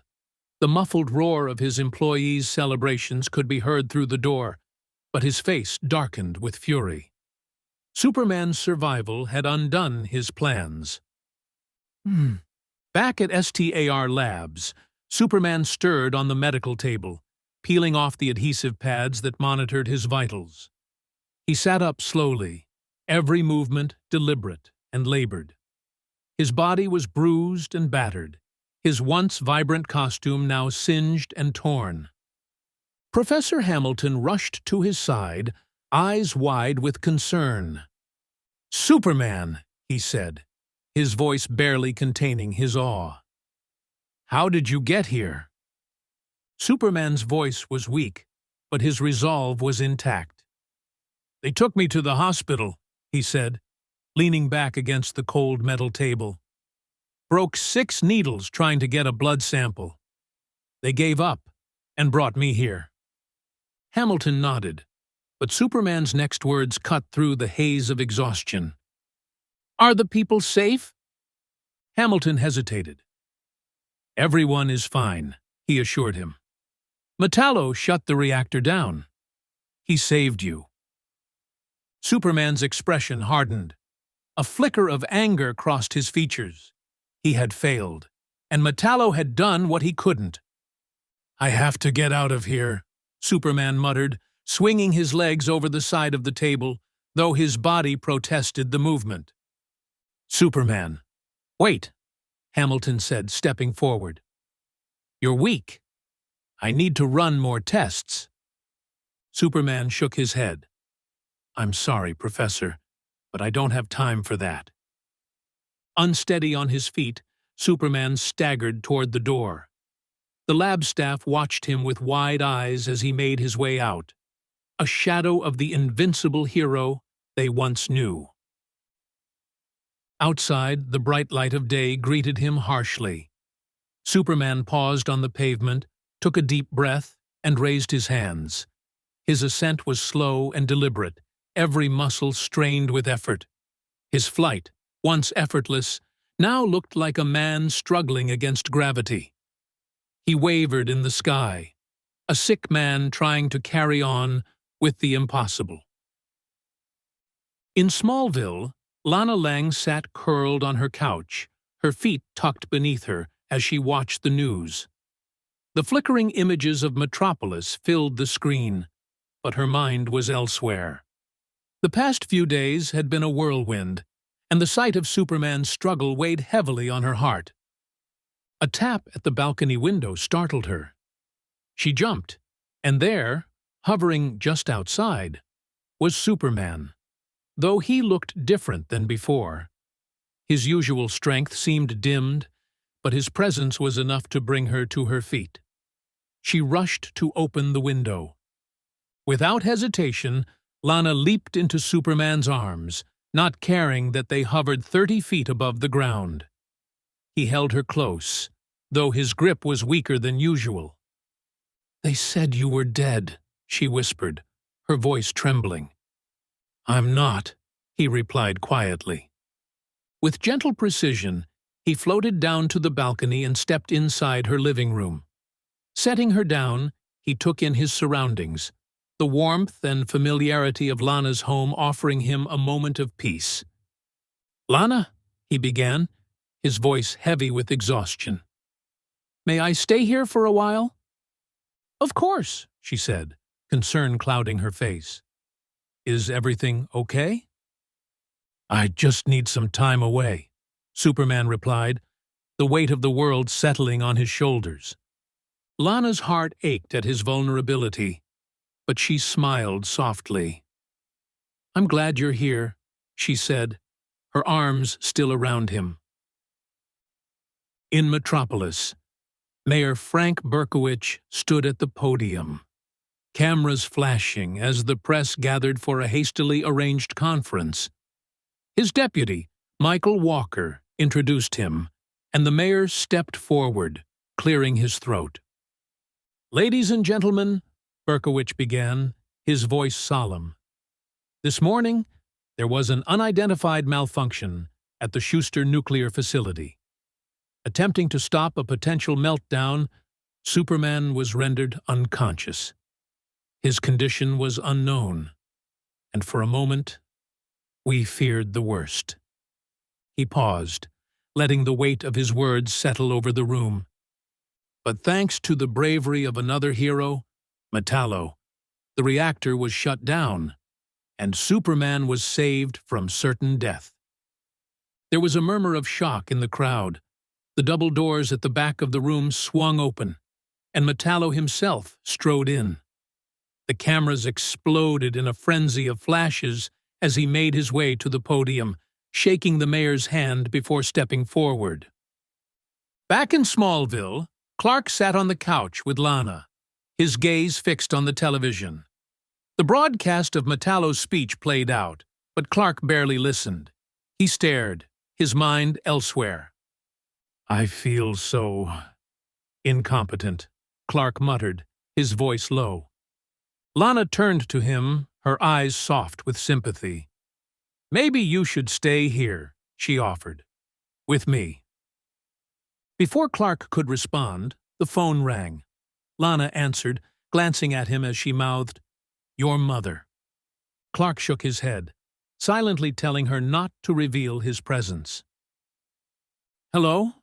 Lana said, her voice steady. "Yes, I was watching it just now."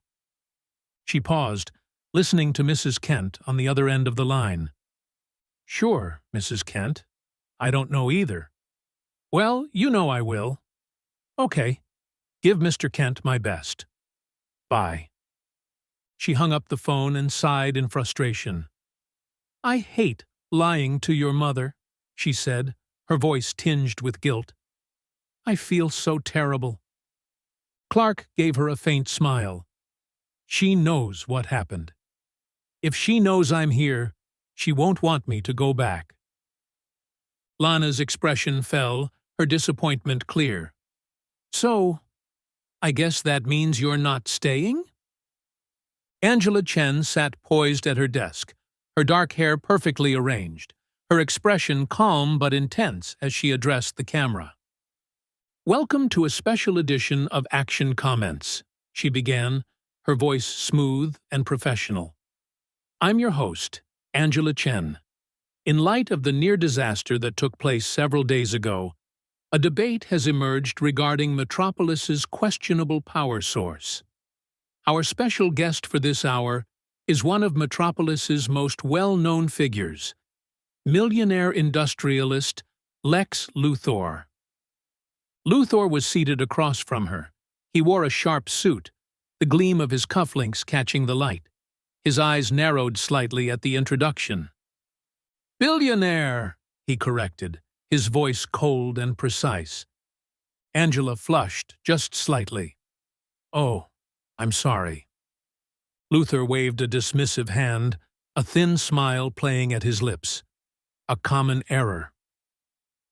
"Thank you for joining us today," she continued, regaining her composure. "And thank you for allowing us to telecast from one of your sound stages here at the LexCorp building." Luthor nodded graciously, though the flicker of amusement never left his eyes. "I would have been happy to join you downtown, but in light of recent—" He paused, a small cough escaping him. "Incidents, One can never be too careful. Angela smiled, though it didn't quite reach her eyes. It's our pleasure, Mr. Luther.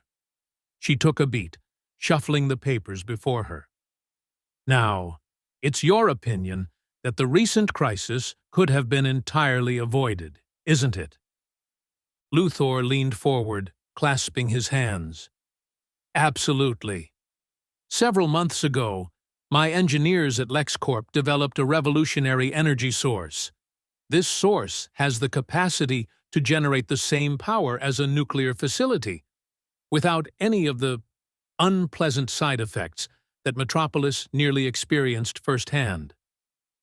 Angela raised an eyebrow. No risk of a hazardous leak?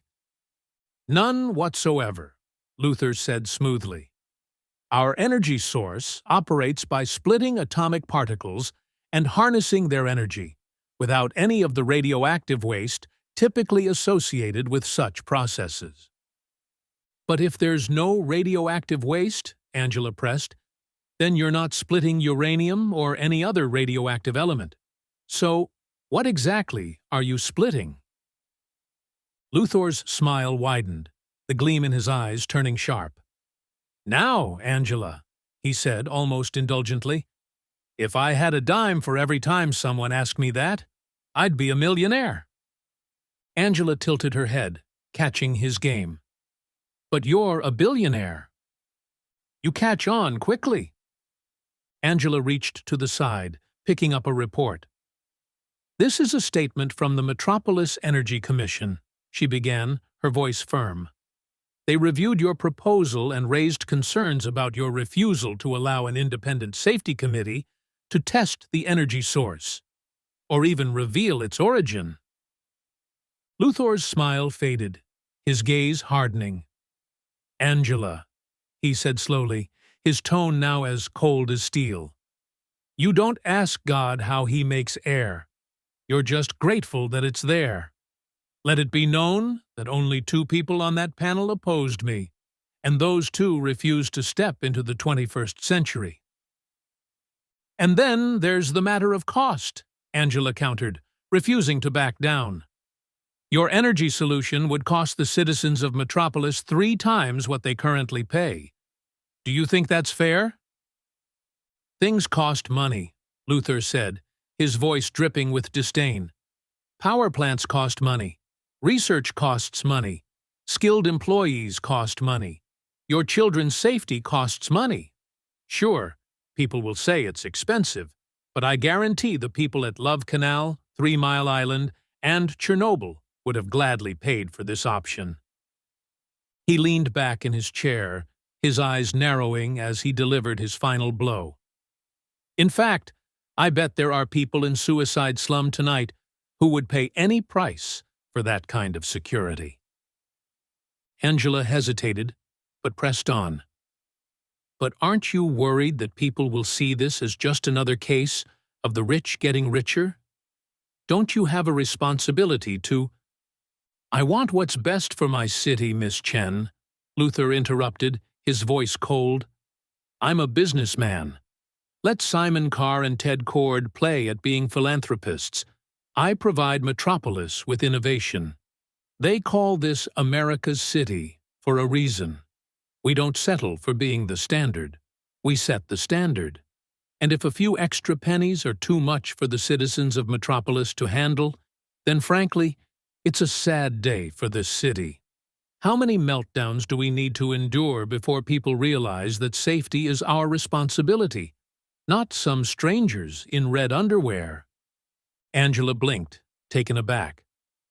That sounded like an attack on Superman. Luthor's lips curled into a thin smile. Thank God for Metallo.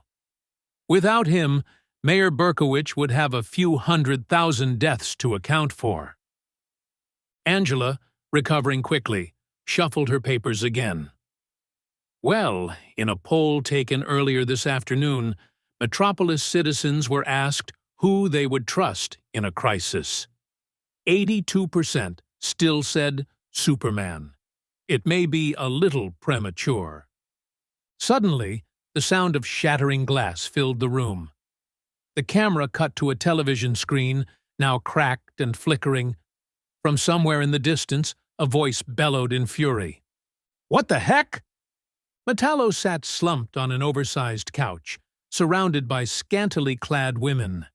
The penthouse around him screamed of wealth, from the floor-to-ceiling windows overlooking the glowing city to the expensive liquor bottles scattered across the floor. The women clung to him, caressing his cold metallic frame, but Metallo seemed beyond their touch, his eyes burning with anger. "That's the third television this week, John," one of the women cooed, pouting as she placed a hand on his shoulder. Metallo sneered. "I can't take this crap anymore," he roared, pushing her hand away. "Everywhere I go, it's Superman. Save me." "Superman, you're my hero.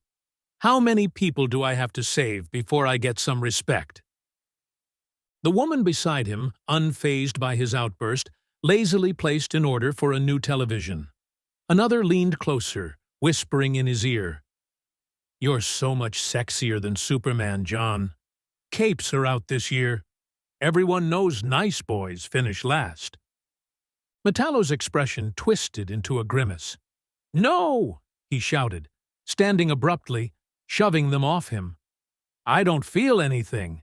I can't taste anything, or smell anything." He kicked a plate of food across the room, his rage building. "I'm just a shell, and I'm sick of playing second to that blue idiot."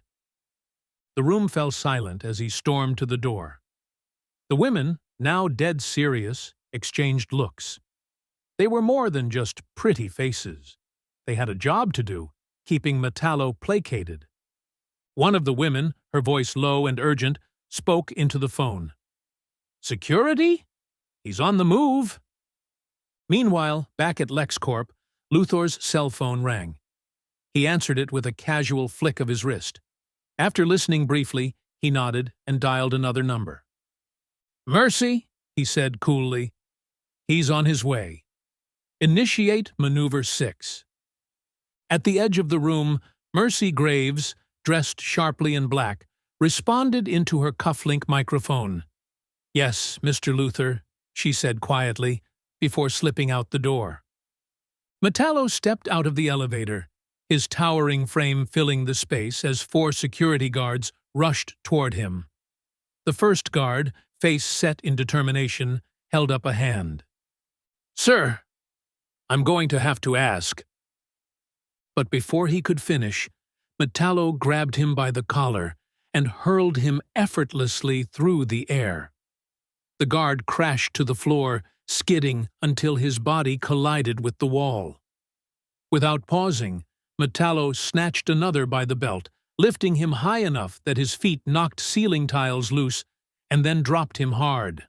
The third guard barely had time to react before Metallo slammed him into the wall with such force that the plaster cracked and caved.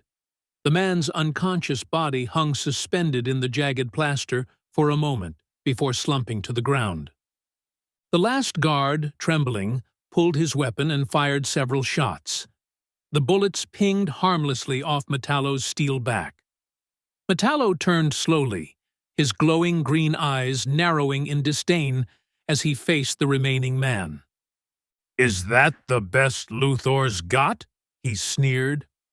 With one powerful shove, he sent the guard sliding across the slick tiles until he stopped at the feet of Mercy Graves.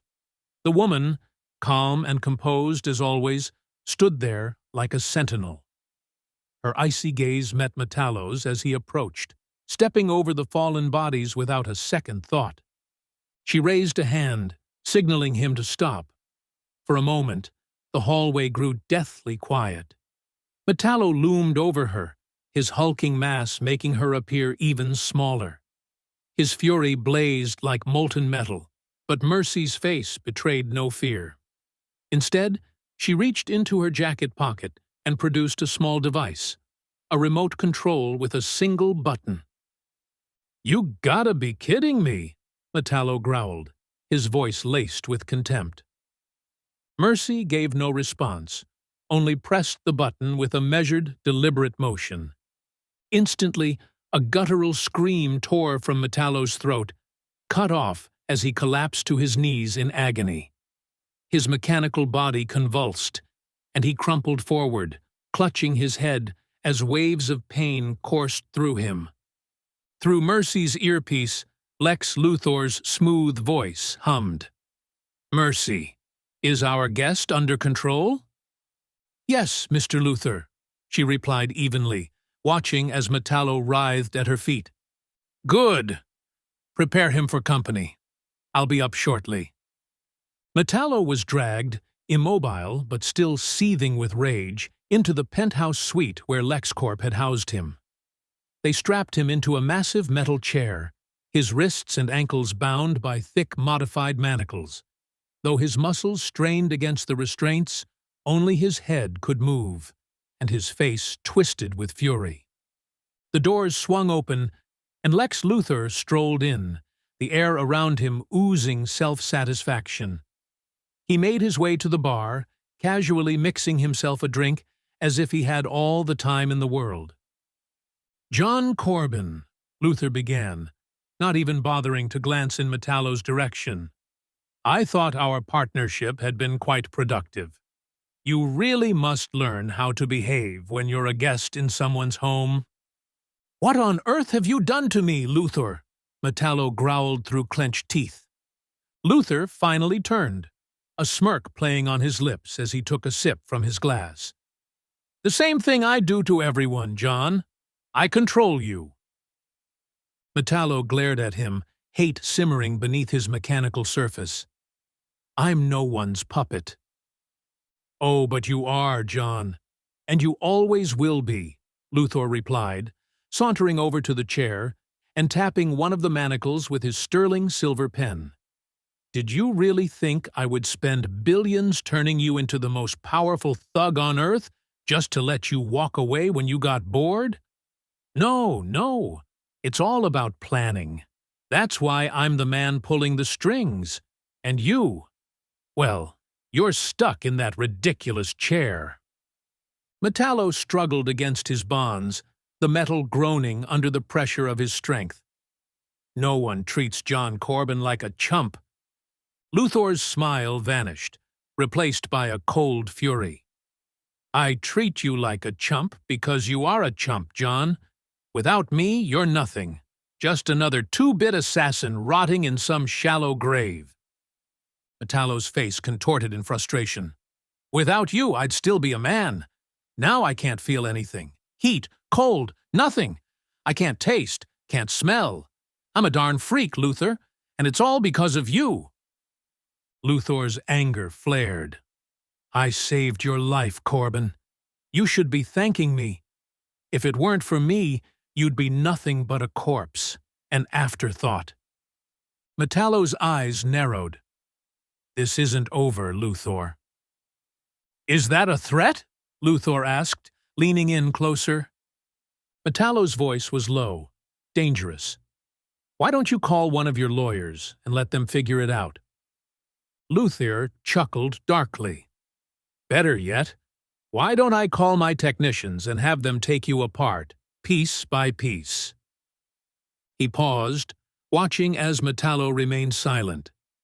"John, you're alive because I allow you to be. And when I decide otherwise, there's not a force on this planet that can save you. Do I make myself clear?" Reluctantly, Metallo muttered, "Yes." "Good," Luthor said, stepping back and pulling out the remote Mercy had used earlier. "Now, if you promise to behave, I'll let you go. Cooperation, as we agreed?" Metallo nodded stiffly, and with a press of the button, the manacles around his wrists and ankles released with a metallic clang. Metallo stood, towering over Luthor, but the fury in his eyes was tempered by defeat. Luthor headed for the door, pausing at the threshold.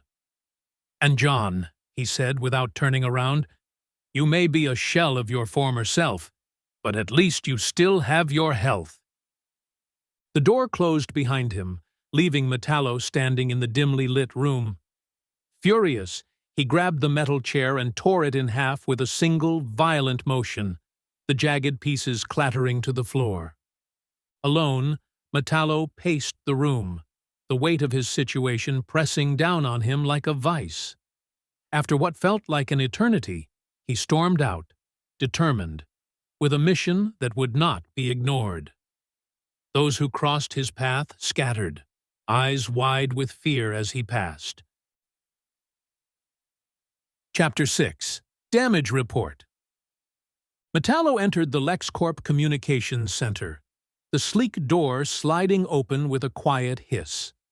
The room was a labyrinth of cutting-edge technology, a glowing testament to Lex Luthor's obsession with control. Wall-to-wall screens blinked with data streams from across the globe, while a handful of technicians moved between their stations, monitoring the ebb and flow of information. One of the techs noticed him immediately. "Sir, this area is for authorized personnel only," the man said, his words faltering as recognition dawned. "Wait! You're Metallo." Metallo offered a polite nod, his metallic frame reflecting the room's cold blue light. "Yes, I am." "I didn't know you were in the building," the tech said, his tone shifting from caution to admiration. "It's an honor. I saw what you did with that chemical fire on the east side. My brother lives there. It was appreciated." "No problem," Metallo replied, his voice cool but affable. "I was bored, so I've been wandering around. Just wanted to look around, if that's all right." The tech smiled, clearly eager to please. "Sure, we don't usually have guests, but I can give you the nickel tour." Metallo's gaze swept the room. "What is all this?" "This is the heart of LexCorp's communication network," the tech explained, clearly proud of his domain. "From here, we manage Luthor's affiliates in Atlanta, New York, Tokyo, Coast City, Sydney, London, and about 36 other cities.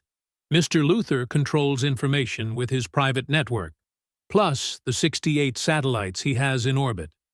Some are even on reconnaissance in deep space." Metallo's eyes narrowed slightly, scanning the array of monitors. "Impressive." "State-of-the-art," the tech continued. "NASA and NORAD came to Luthor when they upgraded. There's nothing else like this on Earth." "I bet it's expensive," Metallo commented, his voice low, almost a murmur. Another tech overheard the conversation and leaned in, lowering his voice conspiratorially. "Most of it's prototype, some of it designed by Luthor himself. Only he knows the full specs. He's paranoid, doesn't trust anyone else with the details. Most of this stuff? Irreplaceable." Metallo gave a faint smile. "Good." In a blur of motion, he shoved the nearest tech aside, ripping a 25-inch monitor from the wall. Sparks showered down, and the startled technicians scattered, scrambling for cover. "Excuse me," Metallo said coolly, lifting the monitor over his head. With a powerful heave, he hurled it across the room, smashing into a bank of computers. Sparks and flames erupted as the entire system shorted out. The remaining techs cowered, watching in horror as Metallo tore components from the walls, flipping workstations with effortless strength. The room filled with the acrid smell of burning circuits and the sound of exploding panels. "Somebody call Mr. Luthor!" one of the techs yelled, as the chaos continued to unfold. A lone technician, shaking behind a console, reached out and pressed an emergency button. In the LexCorp Security Center, alarms blared and red lights flashed ominously. Security personnel scrambled to arm themselves, rushing toward the communication center with grim determination. Metallo stormed down the hallway, his footsteps heavy and deliberate, until he turned a corner and saw Mercy Graves standing there with a team of armed security guards. Mercy, cool and composed as ever, stood at the forefront, holding up the small remote that had once controlled him. The guards knelt behind her, rifles trained on him. She pressed the button. Metallo didn't flinch. Her face tightened, and she pressed the button again. Still nothing. A flicker of fear passed over her usually stoic features as Metallo reached out and plucked the remote from her hand. He crushed it effortlessly, letting the shattered pieces fall to the ground. "Crap," she whispered under her breath. With a swift motion, Metallo grabbed her and threw her across the room, her body slamming into a wall with a sickening thud. The security team opened fire, bullets riddling his metallic body. He barely slowed, charging toward them like an unstoppable juggernaut. Meanwhile, in Lex Luthor's penthouse, the mogul reclined in bed with a disinterested expression, an anonymous woman draped over him. The videophone on the nightstand buzzed insistently, dragging him from his momentary peace. Irritated, he sat up and pressed the button. "What?" Luthor snapped. "Mr. Luthor, there's been a problem," came the hesitant reply from one of the security officers. Luthor's brow furrowed. "What kind of problem?" The voice on the other end was anxious. "You better come down here, sir." The scene Luthor walked into in the LexCorp lobby was nothing short of devastation. Smoke curled from the scorched walls, riddled with bullet holes, and fires still burned in some corners of the room. The medical team was attending to the wounded, but the chaos was undeniable. Lex's eyes narrowed as he took in the destruction, anger simmering beneath his calm exterior. "We did the best we could," a security guard stammered. "We barricaded the exits to try and contain him." Luthor's gaze swept across the carnage, his voice cold. "Then where is he?" The guard pointed toward a gaping hole in the wall, roughly the size of a door. Metallo had left. Metallo's footsteps echoed across the desolate span of Jumper's Bridge, the entryway to Suicide Slum. The night air was thick, and few vehicles dared cross the bridge at this hour. Those that did passed him cautiously, unsure of what to make of the hulking figure, marching with grim purpose. The streets of Suicide Slum were still bustling despite the late hour. Drug dealers, gangs, and prostitutes lingered on the corners, their eyes narrowing as Metallo walked into the heart of the district. Traffic screeched to a halt around him, horns blaring as frustrated drivers leaned out their windows, shouting obscenities. One car came too close, skidding to a stop just inches from him. "What the heck is your problem?" the driver screamed. Without hesitation, Metallo bent down, grabbed the front end of the car, and flipped it effortlessly onto its roof. The sound of the crash silenced the chaos around him. People froze, too terrified to react, the air thick with dread. Metallo stood in the middle of the street, his voice starting as a low growl that steadily built into a roar, booming through the silence. "Get out!" The early morning sun bathed the Smallville General Market in soft light, as Clark Kent quietly moved through the aisles, selecting groceries. The store was still sleepy at this hour, the air crisp and cool. As he reached for a carton of milk, the familiar voice of Mr. Metcalf, the store's owner, called out from behind the counter. "Clark, is that Clark Kent?" Clark turned, smiling warmly. "Hi, Mr. Metcalf." The older man hurried around the counter, his face lighting up with excitement. He grasped Clark's hand in a hearty shake.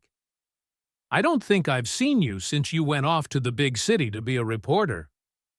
"That's not true," Clark chuckled. "You saw me last Christmas." "Well, it feels like forever," Metcalf replied with a grin. "You know, I bet we're the only store in all of Kansas that gets the Daily Planet sent in every day. Sure, it gets here 2 days late, but it's the effort that counts. Clark smiled. I appreciate that. Metcalf leaned forward. Where are your folks? They're probably at home, Clark replied. They don't know I'm here. It's kind of a surprise. Clark handed over some cash, and Metcalf made change with a wink. I get it. Mum's the word. You take care now, Clark. I will, Clark said, heading for the door. Outside, the dawn was just beginning to break, casting long shadows across the quiet street. Clark stepped out into the cool morning air and spotted a familiar truck idling nearby. Inside, Lana Lang sat behind the wheel, tapping the steering wheel in time to the music playing on the radio, her voice rising and falling with the song as she drummed along. Clark slid into the passenger seat, and Lana, barely missing a beat, turned to him with a playful smile. As they drove toward Lana's house, the sound of Sonny and Cher's classic hit filled the truck. Lana was singing, fully engrossed in the music, while Clark, sitting a bit more stiffly beside her, hummed shyly along. Come on, Clark, Lana coaxed, her voice light and teasing. She sang a line, then looked at him expectantly. Put your little hand in mine. Clark, his voice uncertain, joined in. Put your little hand in mine. Ain't no hill or mountain we can't climb. Lana laughed, delighted. Together, they sang the chorus, their voices blending in a carefree harmony. The morning sun glinted off the windshield as they pulled into Lana's driveway, both still humming the familiar tune. Clark hopped out, grabbing the groceries from the back, as Lana hummed the last few bars of the song. Inside Lana's cozy kitchen, Clark unpacked the groceries, putting them away with ease. The kitchen was warm and lived in, the soft scent of fresh coffee in the air. In the living room, Lana flicked on the television, still humming under her breath.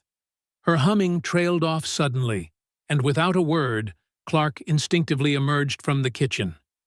On the TV screen, a live broadcast from Metropolis showed a city block in ruins. Barricades and swarms of police in riot gear were moving into position. In the center of the chaos was Metallo, standing like a titan amidst the devastation. The reporter's voiceover cut through the tension. We're at a safe distance, though that's uncertain with Metallo. He's been seen tossing debris the size of cars several blocks away. Lana flipped the channel, but the same scene appeared, now from a helicopter's point of view. For those just tuning in, Metallo, the same man who prevented a meltdown and saved hundreds of thousands in Suicide Slum, has now ordered its residents to evacuate as he claims the area as his own. Another channel, the same chaos, another reporter.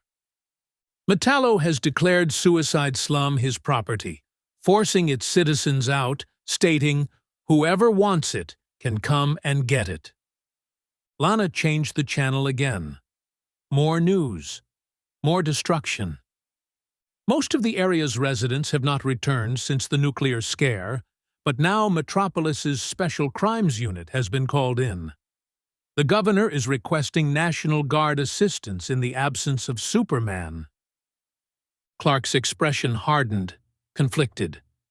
Lana, sensing the shift in the air, looked over at him. Her eyes searched his face, knowing what was coming.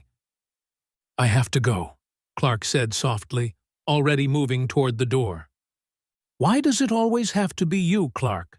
Lana asked, her voice thick with emotion. Clark turned, his gaze steady. Because I'm the only one who can. For a moment, the weight of the world hung between them. Then, without another word, Clark leaned in, his lips meeting Lana's in a long, lingering kiss. She closed her eyes, holding on to him, as if she could keep him there, just a moment longer. When she opened them again, the air in the room was different, charged, as if a storm had just passed. A gust of wind rattled the walls, and the front door flew open, slamming against its hinges. Pictures on the walls shifted, their frames askew. Lana rushed to the front lawn, her heart racing. She looked up, scanning the sky, but Clark was already gone, a blur in the distance, a streak of red and blue against the morning light. Her voice echoed up to the heavens, small yet fierce. "Be careful, Clark." The LexCorp Communications Center was a war zone of flickering screens, shattered glass, and sparking wires. Smoke curled up from damaged terminals, and the lingering scent of burnt circuitry filled the air. Lex Luthor entered the chaos with a grim expression, his steps brisk and precise. A tech immediately rushed to his side, face pale from the recent devastation. "Damage report," Luthor barked, his voice cold and controlled. "Metallo destroyed the majority of the communication nerve center," the tech began nervously, trying to keep his composure. "We've lost contact with 72% of our affiliates." Luthor's eyes narrowed. Why wasn't he shut down? "He managed to destroy enough hardware, including our links to LexSats 8, 6, 51, 47, 5, 15, and 91, including the satellite that monitors activity in Metropolis," Luthor finished sharply, his tone dripping with annoyance. He broke his leash. A tense pause filled the space, Luthor's mind already racing through solutions. He spun on his heel to face the tech fully, the edge in his voice unmistakable. "I need this online. Now." The tech swallowed, then hurried on. "There's a space shuttle preparing for launch from a site in Corto Maltese. It's set to regrid the satellite signals to operating stations. Should be ready in 15 minutes. NASA's been trying to block it, calling it an unauthorized launch." "NASA can shove it," Luthor snapped. His patience was thinning, the ticking clock of Metallo's rampage in Metropolis growing louder in his mind.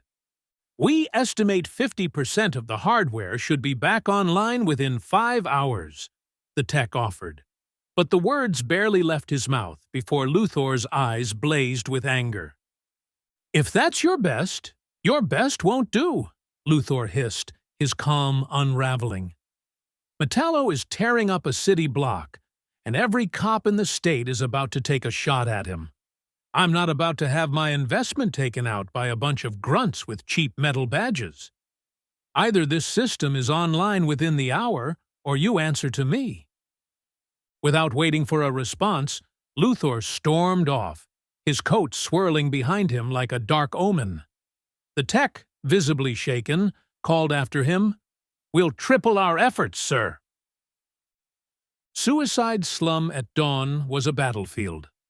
The street lay in ruins, chunks of concrete torn from the ground and cars overturned, their twisted frames on fire. Buildings, once standing tall, now had gaping holes punched through them, revealing broken, empty rooms. Fires crackled in the debris, casting an eerie light on the bodies of fallen police officers and civilians alike.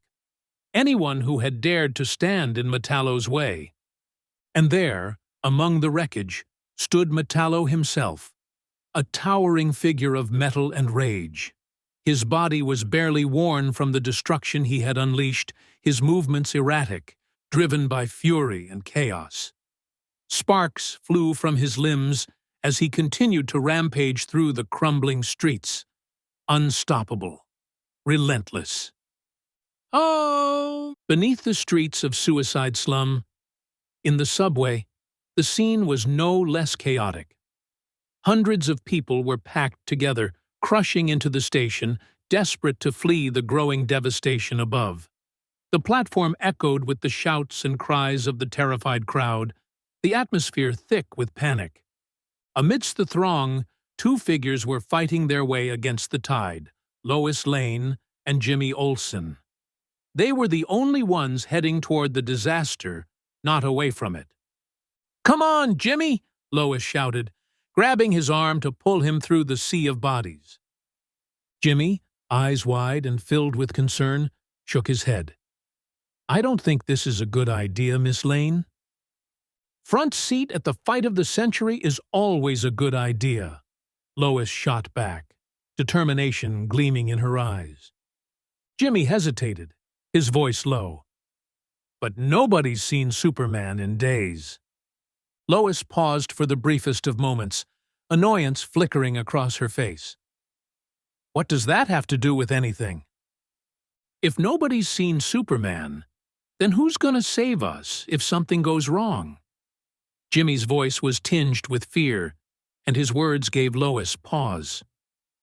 "What are you talking about? Superman doesn't always save us," she said dismissively, but Jimmy's words lingered in the back of her mind.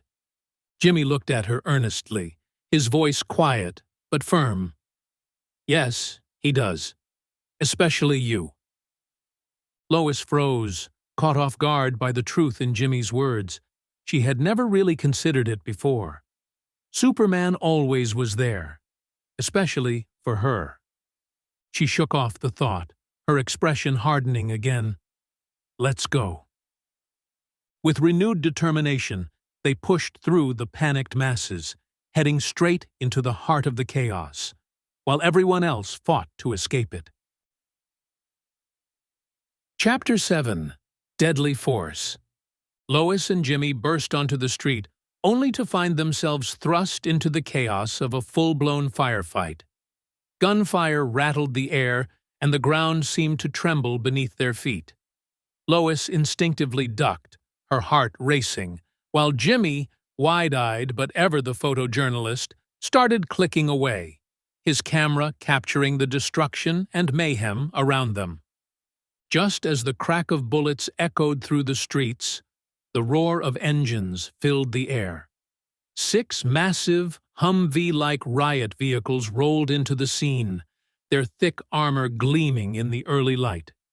Hydraulic arms extended from the sides, lowering heavy metal plates to the ground with a deafening thud. The vehicles formed a barrier at both ends of the block, boxing in the destruction. Back doors swung open with a mechanical hiss, and black-clad SCU, Special Crimes Unit troopers, streamed out, taking cover behind the newly formed barricades. Leading them was Captain Maggie Sawyer, her short brown hair barely moving in the morning wind. Beside her, Dan Turpin, a grizzled veteran, eyed the battlefield with hard eyes. Both wore the black fatigues of the SCU, their white insignias standing out against the soot and dust. "Sir," a trooper called over the din of gunfire, addressing Sawyer, "ground force is in place, and air support is standing by." Sawyer's response was quick, authoritative. "Drop 'em!" she ordered. Above them, Black Metropolis SCU helicopters hovered over the tenements, their rotors slicing through the air. Troopers rappelled down the sides of buildings, scurrying like ants to their rooftop positions, weapons at the ready, gazing down at the havoc below. "The eye in the sky is armed and ready, sir," another trooper shouted, his voice barely audible above the chaos.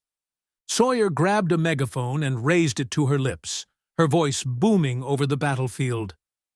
"Metallo, you're surrounded. Throw down your weapons and step into the open." From the center of the devastation, Metallo turned slowly, surveying the destruction he had wrought. His metallic body gleamed in the morning sun, unscathed by the barrage of bullets that had rained down upon him. He raised his arms mockingly, a twisted grin stretching across his face. "You see any weapons?" he taunted, his voice cold, metallic, and filled with malice. Turpin stared in disbelief at the destruction Metallo had caused. "Jesus," he muttered, "he did all that by himself." "Surrender, Metallo," Sawyer commanded again. "You don't have a chance." Metallo sneered. "Then come and get me." Sawyer's grip tightened on the megaphone. "This is your last chance. I'm counting to 3, she warned, her tone deadly serious. 1. The tension in the air thickened. 2. Before she could say another word, Metallo bent down, seized a nearby motorcycle, and with inhuman strength hurled it through the air. "Incoming!" Turpin shouted as the troopers scrambled for cover. The motorcycle slammed into one of the riot vehicles, exploding on impact, sending a fiery wave of debris across the street. Metallo smirked, watching the chaos unfold. 3, he whispered to himself. Sawyer didn't hesitate. "Ground troops! Open fire!" she yelled into her radio. The street erupted into a symphony of gunfire. Troopers popped up from behind their barricades, unloading round after round into Metallo. But he didn't flinch. Bullets ricocheted off his metal frame, and with each hit, his smile grew wider. "He ain't droppin'," Turpin growled, his jaw clenched in frustration. Grenades were launched next, exploding around Metallo with violent force, but even the blasts did little more than ruffle his mechanical form. He caught one of the grenades mid-air, and it exploded harmlessly in his grip. With slow, deliberate steps, Metallo marched toward the barricade, his metallic feet crunching the rubble beneath him. A flame trooper rushed forward, his flamethrower roaring to life. "Clear!" he shouted, unleashing a 60-foot blast of fire that engulfed Metallo in a wall of flames. For a moment, the battlefield was obscured by the fiery inferno, but then Metallo stepped through the blaze, unscathed. His flesh was charred, but it caused him no pain. The flames licked at his metal skin, parts of it peeling away, revealing the cold machinery beneath. With terrifying ease, Metallo crimped the nozzle of the flamethrower, causing the fire to sputter out. The fuel tank on the trooper's back exploded in a ball of fire, killing him instantly. Metallo barely blinked as he continued his march forward. "Maggie, we are getting our butts handed to us," Turpin shouted, desperation creeping into his voice. Sawyer gritted her teeth, her face set in grim determination. "All units! Exercise deadly physical force at your own discretion. I repeat, take this punk down!" Weapons erupted from all directions. Rockets whistled through the air, slamming into the ground around Metallo, shaking him but not stopping him. When he stumbled for the first time, hope flickered among the troopers. A rocket zoomed toward the back of Metallo's head, but with lightning-fast reflexes, he spun and caught it in mid-air. The exhaust flames sputtered as he held it aloft, a triumphant roar echoing from his metal throat. Without hesitation, he hurled the rocket back toward the rooftop it had come from. The explosion tore through the building's facade, sending huge chunks of concrete crashing down, killing several troopers below. Lois and Jimmy had taken cover behind a nearby car, Lois watching the scene unfold with growing horror. Jimmy was snapping photos, his hands shaking. Then, without warning, a stray bullet struck him in the side, and he crumpled to the ground. "Jimmy!" Lois screamed, dropping to his side. She shook him frantically, but he didn't respond. Blood seeped from his wound, and his camera lay shattered beside him. Desperate, Lois grabbed her phone, dialing with trembling fingers as she tried to get help. Inside the bustling newsroom of the Daily Planet, Perry White stood with his eyes glued to the television screen, watching the destruction unfold. The newsroom buzzed around him, but his focus never wavered from the disaster in Metropolis. A phone rang nearby, and Ron Troop answered it quickly. "Hello?" After a brief exchange, he turned to Perry, his expression serious. "Perry, you have a call." Perry barely glanced away from the screen. What? Ron, I got the biggest story of the year here. Tell my wife I'll call her back. It's not your wife, Ron said, his voice low. Captain Maggie Sawyer pressed a finger to her radio, her brow furrowing as the transmission crackled through. Sawyer here. There was a pause, and then her face tightened. What? You gotta be kidding me, she growled, turning to Dan Turpin, her second in command. Dan, we've got a problem. Civilians are trapped in the area. Turpin frowned, glancing around at the chaotic battlefield. These 10 blocks were supposed to be evacuated. Who the heck's still here? Sawyer's lips pressed into a thin line. Lois Lane and some kid from the planet. Turpin let out an exasperated sigh. Oh, for Pete's sake. A nearby trooper snorted, shaking his head. She ain't even worth saving. She figured a way in here. She can figure a way out. Sawyer's eyes hardened. We have to get her. Captain, the trooper protested, that thing out there has already killed half a dozen of our men. You want us to risk our lives for a reporter who can't follow basic evacuation orders? Ignoring him, Sawyer raised her radio again. Any snipers available? We've got civilians in the area. Need a visual.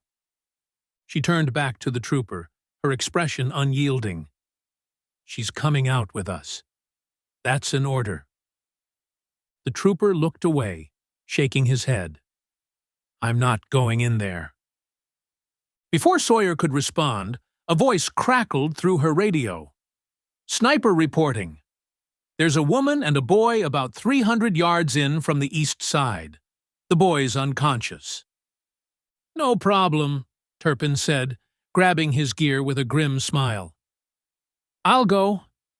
He slung his rifle over his shoulder, glancing at the reluctant trooper. It's my job. Sawyer nodded, speaking into the radio again. Rescue underway. I need as much distraction as possible. As if on cue, the troopers rose from behind their cover and opened fire on Metallo, filling the air with the sound of bullets. The barrage was fierce, but Metallo barely flinched. He turned toward the source of the gunfire, momentarily distracted. Turpin took the opportunity to sprint into the block, weaving through the debris and chaos until he found Lois and Jimmy huddled behind a crumbling wall. Jimmy lay unconscious, a dark stain spreading across his shirt. Lois Lane? Turpin asked, breathless. Lois glared up at him, her face streaked with dirt and frustration. No, I'm some other idiot caught in a war zone. Turpin chuckled, despite the tension. Nobody likes a smartass. Without another word, he hefted Jimmy onto his shoulder with practiced ease. Hold this, he said, shoving his rifle into Lois's hands as he drew his handgun. It's like a camera, Turpin said with a wry grin. Just point and click. Lois glanced at the gun, her brow lifting. 9mm Glock with a modified grip, she noted, surprising him. Turpin blinked. You know your guns. I was an army brat, Lois replied, handing the rifle back to him. I'll be fine. Turpin gave her an approving nod. Okay then, let's move. Together, they sprinted out into the open, racing for the safety of the barricade. Turpin led the way, Jimmy's unconscious form slung over his shoulder. But halfway across, Metallo turned, his glowing eyes locking onto them. Lois stopped in her tracks, and, with a steady hand, fired several shots at him. The bullets barely slowed him down, and before long, Metallo was towering over her, his metallic body gleaming in the wreckage of the city. Turpin reached safety, turning just in time to see Metallo close in on Lois. In one swift motion, the cyborg lifted her off the ground, her feet dangling helplessly as he disarmed her with a flick of his wrist. "I know you," Metallo said, his voice a low, mechanical growl. "You're that reporter from the Daily Planet." "And here I didn't think you could read," Lois shot back, undeterred. Metallo chuckled, a twisted grin spreading across his face. "Oh, you're funny, too." He lowered her until they were face to face, her body still suspended a foot off the ground. "How about we dance?" Lois spat in his face, her eyes defiant. "My dance card's full." Metallo wiped the spit away, his grin fading. "That's gonna cost you," he snarled. But before he could act, there was a tap on his shoulder. "Excuse me," came a voice from behind. Metallo turned, startled, and standing there was Superman, his cape billowing slightly in the breeze. His face was deadly serious. "If the lady says she doesn't want to dance," Superman said, his voice calm but firm, "then she doesn't want to dance." With a single powerful punch, Superman sent Metallo reeling, his grip on Lois releasing as she dropped to the ground. Lois scrambled to her feet, heart pounding, while Metallo stumbled back, momentarily stunned. "You need to get to safety, Miss Lane," Superman said, his eyes never leaving Metallo. "This looks like a job for Superman." Lois didn't argue. She ran for the safety of the troopers, while behind her, Metallo recovered from the blow, anger flashing across his metallic face. "So," Metallo growled, cracking his knuckles, "you finally decided to come out and play." Superman's gaze was steady as Metallo charged at him, metal fists raised. But with a swift movement, Superman sidestepped, using Metallo's own momentum to hurl him across the street and into a nearby wall. The impact left a deep indentation in the brick, but Metallo pushed himself out, unscathed. "Do I look like I'm playing?" Superman said, his voice low. Metallo sneered. "Fine. It's about time this got interesting." With a roar, Metallo ripped a nearby lamppost from the pavement and swung it at Superman. But before the pole could land, Superman's irises shifted from blue to a fiery red, and twin beams of heat vision seared through the end of the pole, slicing it clean off. The severed metal clattered to the ground. Enraged, Metallo jabbed the shortened pole into Superman's stomach, doubling him over. But Superman straightened, anger flashing in his eyes, and with a series of rapid punches, he pummeled Metallo's face. With one final surge of strength, Superman lifted the cyborg over his head and hurled him through a building, leaving a gaping hole in the structure. The SCU troopers cheered in the background, their morale lifted by Superman's intervention. But Superman's attention was elsewhere, his eyes narrowing as he heard the faintest sound of shifting brick. Using his telescopic vision, he zoomed in on the building Metallo had crashed through. His gaze focused on an arm extended through the wall. Slowly, the fist began to move, tearing through the building's foundation. The front of the building creaked ominously before collapsing entirely, burying Superman beneath a cloud of dust and rubble. As the debris settled, Metallo emerged from the wreckage, a triumphant grin on his face. He leered at the SCU troopers. "Who's next?" The ground began to tremble, a deep rumbling noise erupting from beneath the pavement. Suddenly, Superman burst upward in a whirlwind of motion, sending bricks and debris flying in all directions. With one hand on Metallo's shoulder and the other gripping his leg, Superman lifted the cyborg into the air and slammed him to the ground with a thunderous crash. But Metallo wasn't finished. He scrambled to his feet, tackling Superman with brute force, driving them both through the pavement and into the dark, murky depths of the sewer below. In the cold, waist-high water, Metallo stood, his metallic form gleaming in the dim light. Superman hovered above the water, his breath turning to ice as he blew a freezing gust over the sewer. The moisture on the walls crystallized, forming a thick layer of ice. But Superman was weakening. His face paled, and Metallo, sensing his advantage, laughed, the sound echoing off the sewer walls. "Is that the best you got?" Metallo taunted. "It's starting to get to you, isn't it? You can't beat me. You're a dead man, and you don't even know it." With a powerful punch, Metallo shattered the ice and freed himself, climbing out of the sewer with Superman following closely behind. The battle was far from over. Professor Emil Hamilton sat hunched over a computer at STAR Labs, his focus entirely on the stream of data flickering across the screen. Monitors in the background broadcast live footage of the battle raging in Suicide Slum, but Hamilton barely glanced at them. His fingers moved with urgency, punching in commands, running calculations. He was chasing an answer, one that could save Superman's life. Finally, the computer whirred to a halt. Hamilton stared at the results that flashed on the screen, his heart sinking as the truth hit him. He didn't have time to waste. With a swift motion, he printed the data, grabbed his coat, and stuffed his phone into his pocket. Seconds later, he was out the door, racing to the only place that mattered now. Down in the chaos of Suicide Slum, Captain Maggie Sawyer pressed her radio to her lips, her voice tense. "Are you sure?" "Yes, sir." She paused, her jaw clenched, and turned to Dan Turpin, standing nearby. "Dan, Federal Emergency Management wants Superman out of there. We're supposed to evacuate the area." Turpin's brows knitted together in disbelief. "What?"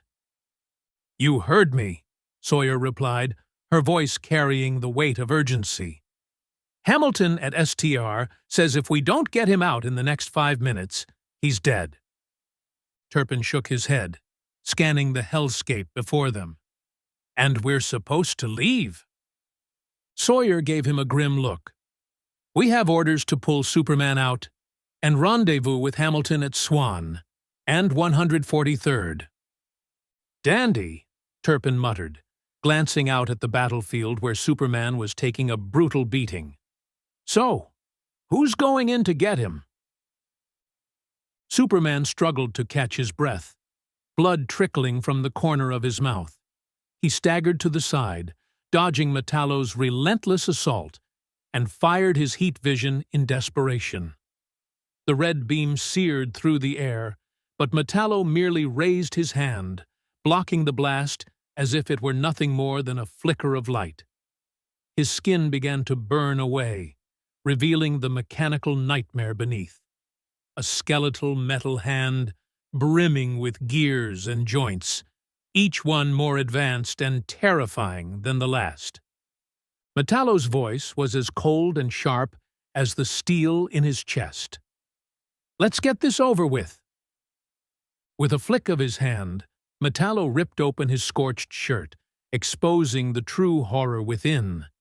His metallic torso peeled back in layers, revealing a jagged chunk of kryptonite. The sickly green light bathed Superman, sapping his strength almost instantly. It pulsed and glowed, powered by the tiny solar cells surrounding it, feeding Metallo's mechanical heart. "I'm the one with the stones to finish the job," Metallo taunted, his grin widening. "How does it feel, Man of Steel, to be yesterday's news?" The screech of a horn tore through the air, and before Metallo could react, a riot vehicle plowed into him, slamming him into a nearby building.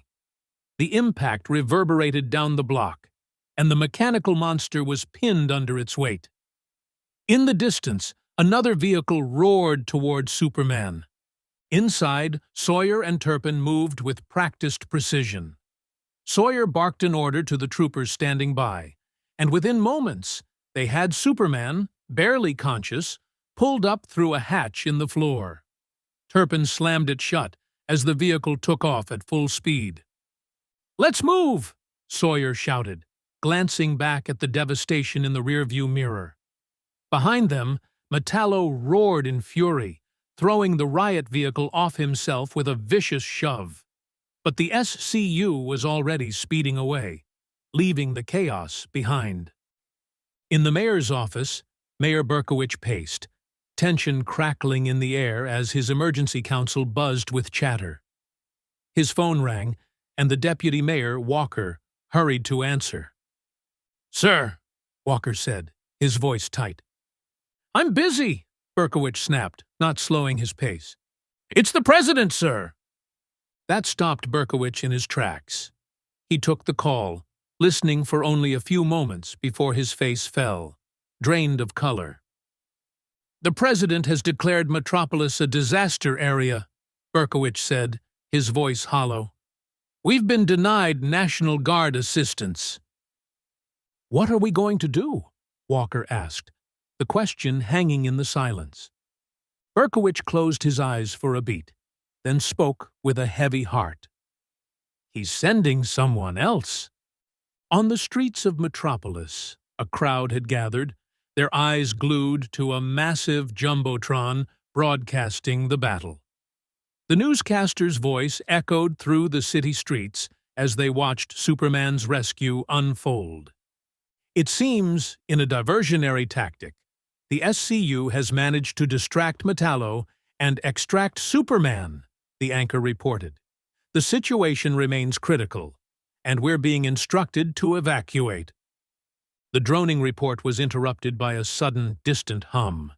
It grew louder, the sound deepening into a rhythmic thumping that echoed through the city canyons. The crowd turned their eyes skyward as 3 Apache helicopters thundered overhead, racing toward the battleground. In the cockpit of the lead helicopter, the pilot grinned. "I've been waiting for this since I was 10, he shouted over the roar of the engines. His co-pilot checked their coordinates, glancing at the instruments. 5 by 5. We're in the pipe. ETA 6 minutes. "This is Romeo Sierra Foxtrot," the third pilot's voice crackled over the comms. "Target confirmed. We've been cleared for aggressive action." Meanwhile, at LexCorp, Lex Luthor watched the unfolding chaos from his communication center. His techs scrambled, activating systems and pulling up satellite feeds on a bank of screens. Luthor's eyes narrowed. "Status?" he demanded. "LexSats 51, 47, and 91 are online," one of the techs replied. "The Metropolis unit is operational." "And the Metallo system?" "We're working on it, sir." Another tech spoke up, urgency in his tone. "Mr. Luthor, 3 Apache helicopters are converging on Metallo. ETA 6 minutes.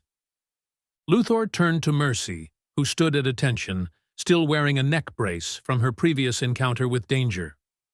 "Mercy," he said calmly, "is the Lex Flight unit combat ready?" "Yes, Mr. Luthor." "Good. Scramble the unit. I want them in the drop zone in 3 minutes." On the rooftop of LexCorp, a massive hangar door slid open, revealing the silhouettes of the Lex Flight team. One by one, 4 figures clad in purple and green armor sprinted into the light, large rifles magnetically attached to their backs. As they cleared the edge of the building, the jets on their backs ignited, lifting them high into the air. Behind them, 2 more waves of soldiers followed, soaring upward into the battle above Metropolis. Chapter 8. Underestimated Enemy. The streets at the corner of Swan and 143rd were eerily quiet, save for the low hum of the 2 riot vehicles that came to a halt near the curb. Professor Emil Hamilton was already there, waiting beside a STAR Labs van. Without hesitation, he opened the back door of the van, lowering a ramp and rolling out a large, heavy metal box. His brow was furrowed with a mix of determination and urgency. From the riot vehicles, Several armored troopers disembarked, followed by Captain Maggie Sawyer, Detective Dan Turpin, and Superman himself. Superman's cape billowed behind him as he stepped out, his posture still strong, but there was a tension in his expression, a frustration that mirrored the escalating chaos around them. "Hamilton!" Superman called out, his voice thick with irritation. "There are people in danger." "I know," Hamilton replied curtly, already spreading a map of Metropolis over the box he had just unloaded. His fingers traced a path over the various highlighted sections, areas marked with deep concern. STAR Labs has satellites monitoring environmental anomalies. We've been detecting surges of radiation across the city for weeks now. Each one lasts no more than 15 or 20 minutes. Sawyer glanced over at Turpin, who had a puzzled look on his face. "Are you following this, Dan?" she asked. Turpin grunted. "I was lost after STAR Labs has satellites." Superman leaned in, studying the map with a grim look. "There's nothing radioactive in these areas." Hamilton shook his head. "There shouldn't be, but there is. Every one of these hot spots coincides with where Metallo has shown up. He's not human, not entirely. My theory is that his human brain is just barely alive. Everything else is machinery, powered by nuclear radiation. And he's been using it, possibly drawing power from the city's biggest source, the Metropolis nuclear plant." "The plant's the largest in the Northeast," Sawyer added, her voice tense. "Exactly," Hamilton confirmed. "Normally, Metallo wouldn't stand a chance against Superman. But his power source, it's kryptonite. That rock saps Superman's strength. If we don't do something soon, Superman's body will shut down, one system at a time." Turpin scratched his head. "In English, Doc?" Sawyer sighed. "Metallo's got a rock that's killing Superman." "Why didn't he just say that?" Superman's eyes flickered with intensity as he focused on Hamilton. "You have a plan?" With a sharp motion, Hamilton flipped the latches on the metal box, revealing its contents. Though the interior remained hidden from the others, Superman could see a suit, a special one, designed for extreme environments. "I designed this for Superman's deep space missions," Hamilton explained. "It keeps his solar energy in and foreign energy out. It's not indestructible. If Metallo gets to you in this suit, he could still kill you." He paused, locking eyes with Superman. "Are you ready?" Meanwhile, across the city in Suicide Slum, Metallo stood at the center of a desolate battlefield, his metallic body gleaming in the sunlight. As the shadow of approaching helicopters loomed over him, he looked up just in time to see the Lex flight team swoop in, their armor glinting in shades of purple and green. "What in the world?" Metallo muttered, narrowing his eyes. The Lex flight team landed in perfect formation, surrounding him. The leader, Lex Flight 1, stepped forward, his voice amplified by the suit's external speakers. "Metallo, you are surrounded," he barked. "Surrender now, and we'll leave without incident. This is your last chance." Metallo sneered, muttering to himself, "No kidding." When Metallo didn't respond, Lex Flight 1 gave the order. "Open fire!" The air was instantly filled with the deafening roar of gunfire. Explosions erupted all around Metallo as the Lex Flight Squad unleashed everything they had. The skies lit up with the fury of their assault. But as the smoke cleared, Metallo stood tall, his eyes glowing an ominous green. His lips curled into a wicked smile. Inside the LexCorp Communications Center, monitors flickered with live footage of the battle. The carnage was undeniable. The Lex flight team was being torn apart, their bodies hurled through the air like rag dolls. Back on the ground, Metallo marched forward, indifferent to the destruction in his wake. He ripped the Lex flight soldiers from their suits with brutal efficiency, disarming them one by one as if they were nothing more than toys. Then, with a casual flick of his arm, he snatched a rifle from a fallen soldier and aimed it skyward.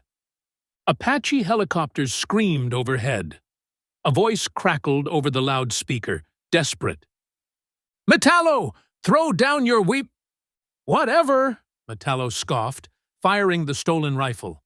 The blast hit its mark, and the helicopter exploded in a fiery display of metal and smoke. "Jesus Christ!" came a panicked voice from the second chopper. "He just took Scala and Wall out!" The remaining helicopter veered off course, but in their panic, they collided with another Apache, and both plummeted into the city below in a tangle of burning wreckage. Metallo grinned, stepping back from the devastation. "Anybody else want a piece of me?" he yelled into the sky. "Come get some." Suddenly, Metallo's gloating was cut short. His body jerked violently, and a look of shock crossed his face. A gloved hand had punched through his chest, wrapping tightly around the glowing kryptonite heart embedded inside. Superman, now clad in the containment suit, leaned in close to Metallo's ear and whispered softly, "If you insist." In one swift motion, Superman tore the kryptonite from Metallo's chest and hurled it far into the distance, where it splashed into the river below Jumper's bridge. Metallo's confidence shattered as terror filled his eyes. He staggered back, his body a wreck without the power source that had fueled him. Superman tossed him aside like a broken machine, his focus unyielding as he began to march toward the overturned car, where Metallo had tried to take cover. With a blast of heat vision, Superman melted away what remained of the car's protection, his familiar S-shield blazing as he tore off the containment suit. "Come out from behind the car, Metallo," Superman commanded, his voice cold and determined. Metallo, still scrambling, could only shout back, "Give me one good reason." Superman's eyes narrowed. "Gas tank." Lex Luthor stood tall amidst a sea of nervous technicians, his posture radiating pride as the monitors flickered to life around him, bathing the room in an eerie glow. The system was fully operational, and a smirk tugged at the corners of his mouth. Timing, after all, was everything. Far across the city, deep in the streets of Suicide Slum, Superman was in a different world. His broad shoulders sagged as he stared at the wreckage, his heart heavy. He turned to face Maggie Sawyer, Dan Turpin, and Professor Hamilton, who approached cautiously, their expressions wary. "I murdered him," Superman whispered, his voice raw with remorse. His eyes lingered on the ruined body of Metallo lying in a heap before them. Turpin stepped forward, shrugging. "He was going to do you in." Hamilton, ever the scientist, moved to the cyborg's still form, pulling out a device to check for life signs. After a few tense seconds, he straightened, eyes fixed on Superman. "He's still alive," Hamilton said, his tone matter-of-fact. "I'm detecting brainwaves. His mechanical body's shot, but his brain's still functioning. You didn't kill him." Turpin patted Superman on the shoulder. "See? You just broke him. No big deal." The tension in the air lightened for a moment, but it quickly vanished when Sawyer's radio crackled to life. She pressed it to her ear and nodded. "Superman, the mayor wants a word with you." A short while later, Superman touched down outside LexCorp. Mayor Berkowitz was already waiting in his car, his face set in grim determination. Superman carried the remains of a damaged Lex flight suit in one hand, the weight of the day hanging heavily on his battered frame. Without exchanging a word, the two entered the towering building. Security immediately spotted them, a nervous guard stepping forward. "Sir, I'm sorry. There are no—" Superman's torn clothes and beaten form spoke volumes. The look he gave the guard was enough to make the man back down. Together, Superman and the mayor entered the elevator, heading for the top floor. When the doors slid open, they walked straight past a secretary, frantically speaking on the phone. "I'm sorry, Your Honor.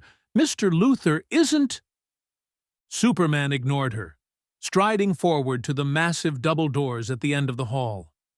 With a single shove, they flew open, revealing Luthor seated behind his enormous desk in a near-empty room. He looked up casually, the slightest hint of amusement on his face. "I believe the girl outside mentioned I wasn't in," Luthor said smoothly, leaning back in his chair. Berkowitz, barely containing his fury, stepped forward. "You've gone too far this time, Lex. 6 pilots are dead because of you, and who knows how many others are wounded." His voice trembled with rage. "You gave Metallo weapons. You put guns in his hands." Luthor, unfazed, met the mayor's glare with cold indifference. "What can I say? I underestimated my enemy," he replied, his gaze briefly flicking to Superman. The mayor clenched his fists, seething. "You're not going to get away with this. Mark my words, Luthor. There will be justice." Luthor's expression shifted, his calm veneer cracking for just a moment. "Or what?" he snapped. "What are you going to do, Frank? Shut me down? Sue me? Put me in jail?" His voice grew louder, more commanding. "Can't you see? I'm not playing a game here. I stepped up when your government failed, when your military failed, when Superman—" He spat the name like a curse. "Abandoned you. I did what had to be done to protect this city. This is my city." The mayor took a step back, eyes blazing with fury, but Luthor wasn't finished. He stood from his desk, gesturing grandly. "I am worth $116 billion. I own this city. Everyone works for me, directly or indirectly, whether they know it or not. Without me, Metropolis is just another dying wasteland." His voice softened, but the threat behind it was unmistakable. "Cross me, and I'll have you tangled in red tape for the rest of your miserable career." For a long moment, silence hung between them. Then Berkowitz turned to Superman, his voice solemn. "Superman," he said slowly, "under the power granted to me by the city of Metropolis, I am deputizing you." Superman blinked in surprise. "Arrest this man." Luthor's face, always composed, faltered. For once, the unflappable mogul seemed genuinely shocked. Lex Luthor stood against a stark wall, his tie undone, fury etched in every line of his face. The flash of a camera illuminated the cold room, casting sharp shadows on his angry features. "Look up," came the bored voice of the officer. Luthor complied, glaring at the camera as it captured his mugshot. A plate rested before him with the grim label, "Luthor, Alexander L. 15914180017. "Turn to the left," the officer instructed, another flash going off. The humiliating process continued. Later, in the police station, Luthor stood at a desk, getting fingerprinted. The officer working on him fought to suppress a grin. "Name?" the officer asked, but the snickering in the background told Luthor everything he needed to know. The entire station was buzzing with laughter. Finally, Luthor was escorted to the holding cell. The metal door clanged shut behind him, locking him in with the riff-raff, the kind of people he had once controlled with the flick of a pen. Now, they were his equals, at least for the moment. Lex Luthor, the untouchable billionaire, was just another inmate. Chapter 9. Goodnight. Outside the police station, The evening air was thick with the frenzy of reporters. Luther strode out, his usual air of confidence in place, flanked by his ever-loyal assistant, Mercy. The press surged around them, microphones shoved forward, voices calling out questions. Among the throng, Lois Lane stood, her sharp eyes locked on him. He paid them little mind. This was not a man who feared the spotlight.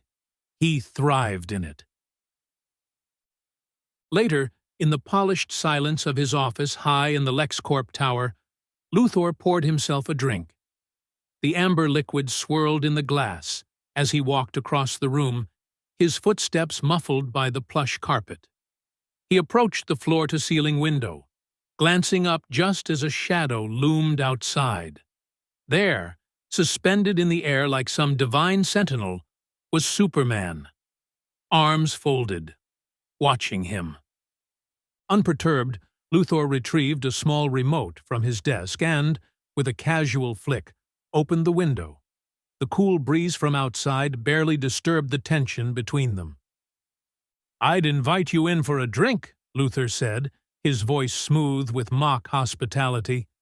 "But you don't seem like the drinking type, even though a stiff drink would probably do you some good." Superman said nothing. His silence was his message, an unwavering stare that cut through Luthor's bravado. But Luthor wasn't the type to be unsettled by silence. In fact, he thrived on it. "You're a pretty smart fellow," Luthor continued, swirling the glass in his hand. "So, you probably know your recent failings were no fault of your own. It's really simple, you see. With enough money, you can get anyone to sabotage a monorail or push a school bus onto some train tracks. Then you plant your man at the scene of the disaster he's set to avert. He smiles for the cameras, and suddenly, he's the hero." Luthor's smirk grew, dark and self-satisfied. "Of course, it doesn't exactly make you look like the clean-cut hero everyone adores, does it? That's the whole reason I created Metallo, to shake the public's faith in you, to make them feel unsafe. And then I swoop in with something safer, more advanced, more expensive. I make billions, and in the process, I replace you with my own Man of Steel, one I can control." His voice lowered to a near whisper, the sinister undertones dripping like venom. "I don't know who you are, where you came from, or why you're here. But what I do know is this. I won't be outdone in my own city. You walk around here with your good looks and your holier-than-thou truth and justice nonsense, but you embarrassed me. In my town. That won't be forgotten. When your time's up, I'll be the one holding the ticket. That, I promise you." He paused, watching Superman closely, searching for any flicker of reaction. But Superman remained as still as stone, his expression unreadable, his arms still crossed tightly over his chest. A long, tense moment passed before Superman finally spoke. "I'm watching you, Luthor," he said, his voice a quiet warning. And then, in a blur, Superman shot upwards, disappearing into the night sky. Luthor stared after him, the city stretching out beneath his office like a glittering sea. He stood there for a moment, finishing his drink, then calmly set the glass down on his desk. With deliberate care, Luthor reached inside his jacket, feeling the smooth surface of a small device hidden beneath his shirt. He pulled it out, an unassuming little box, no larger than a pager, with a single pulsing light on the front. A slow smile spread across his face as he pressed the intercom. "Miss Teschmacher," he said smoothly. "Yes, sir," came the reply over the speaker. "Tell the boys in R&D it works. They'll find my appreciation in next week's paycheck." "Right away, Mr. Luthor." Luthor leaned back in his chair, satisfied. Tonight had gone exactly as planned. The night air was cool as Superman flew past the glowing windows of Lois Lane's apartment. Inside, the soft hum of city life surrounded her as she chatted on the phone with her sister, Lucy. Her left arm rested in a sling, a reminder of the dangers she often found herself in. As Superman drifted closer, his sharp eyes caught sight of something tucked under the window frame, a small envelope with his name scrawled on the front.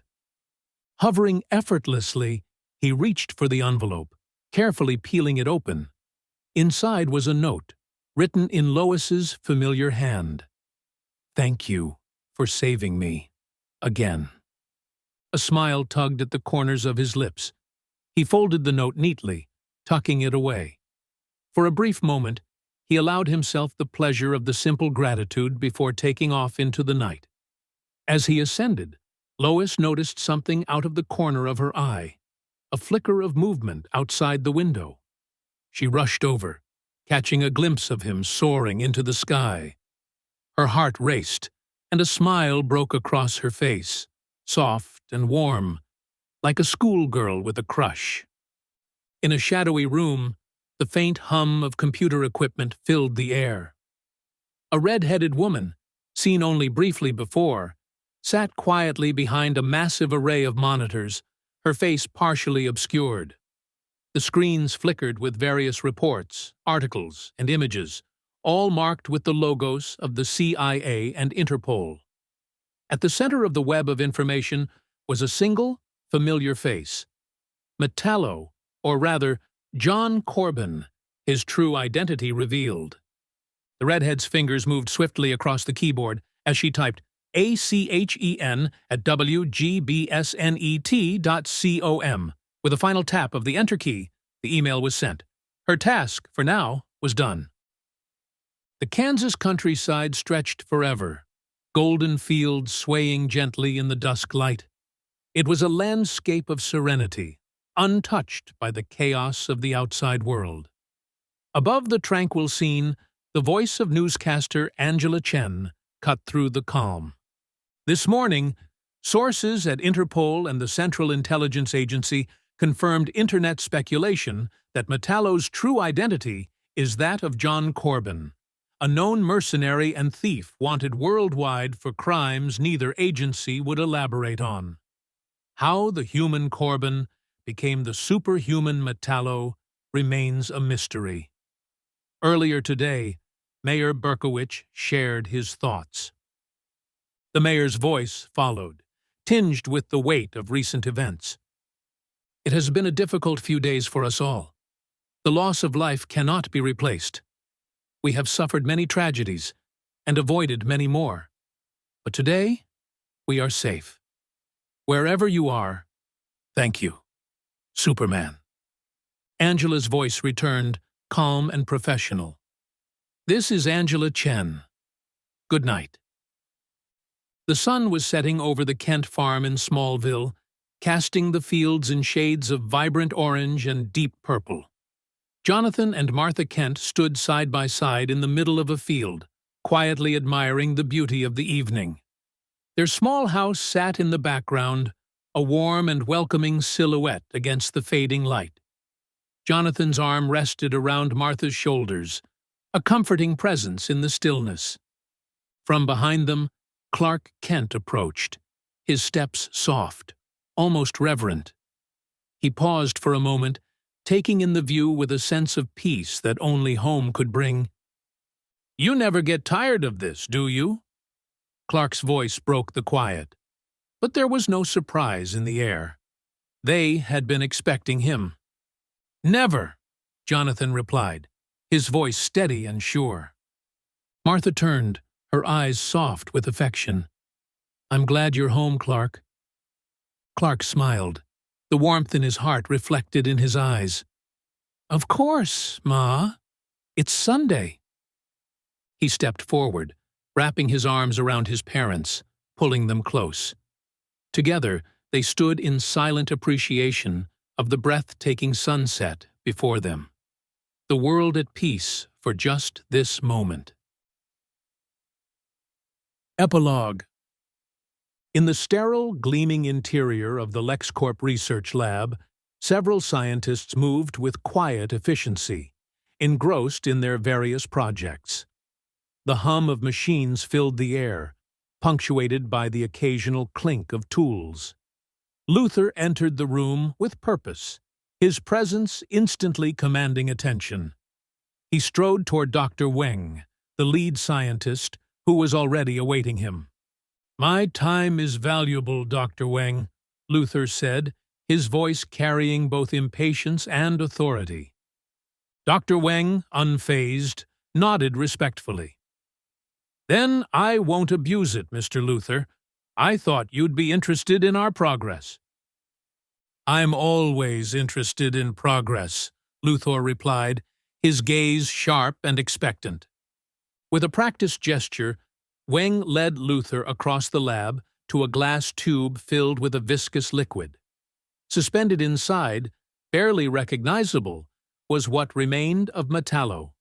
His once formidable form was now a shell, kept alive by a complex array of machinery and tubes. The sight was grotesque, yet fascinating. A man reduced to the bare essence of survival. "Since the Metallo body was a prototype," Weng began, his tone clinical, "we were able to salvage the main processors and reflex circuitry. The brain still functions, surprisingly well." Luther's eyes flicked to the shattered remnants of Metallo's body, but his interest was purely pragmatic. "Keep the equipment. That costs money. You can toss the brain. I'll find another one." Weng nodded, though a moment of silence lingered between them. Luther, however, wasn't finished. "And the police?" "They will have the useless replica we designed to replace this one. They will be none the wiser," Weng assured him. There was a flicker of curiosity in his eyes, though, as he added, "It still puzzles me how you managed to retrieve this one from a secured police facility." A thin, satisfied smile curled at Luther's lips. "Gotham has some of the best thieves in the world, if you know where to find them. Pay them enough, and they can get you anything." Weng offered a small, respectful nod, but his attention quickly shifted. "We have also made great strides with the cloning," he continued, eager to share more. Luther's eyebrow arched with interest. "What have you got?" The last subject was an orangutan, fully mobile and intelligent. She lived for 3 days, 17 hours longer than the previous one. It was quite marvelous. Luther, ever the connoisseur of scientific marvels, gave an approving nod. "You do fantastic work, Weng." "I'm glad you're satisfied, Mr. Luther," Weng replied, his tone humble yet proud. Luther extended his hand, and Weng shook it firmly. As Luther turned to leave, he paused, as if struck by an afterthought. "Weng," he called, glancing back. "Yes, Mr. Luther?" Luther's gaze returned to the grotesque figure floating in the glass tube. "On second thought, keep the brain. I'll find some use for it." Weng's lips curled slightly at the edges, a subtle acknowledgement of the endless possibilities that lay before them. "Of course, Mr. Luther." Without another word, Luther left the lab, his mind already turning over the next steps in his intricate plans. Behind him, the hum of the machines continued, as did the quiet, ceaseless work of shaping the future.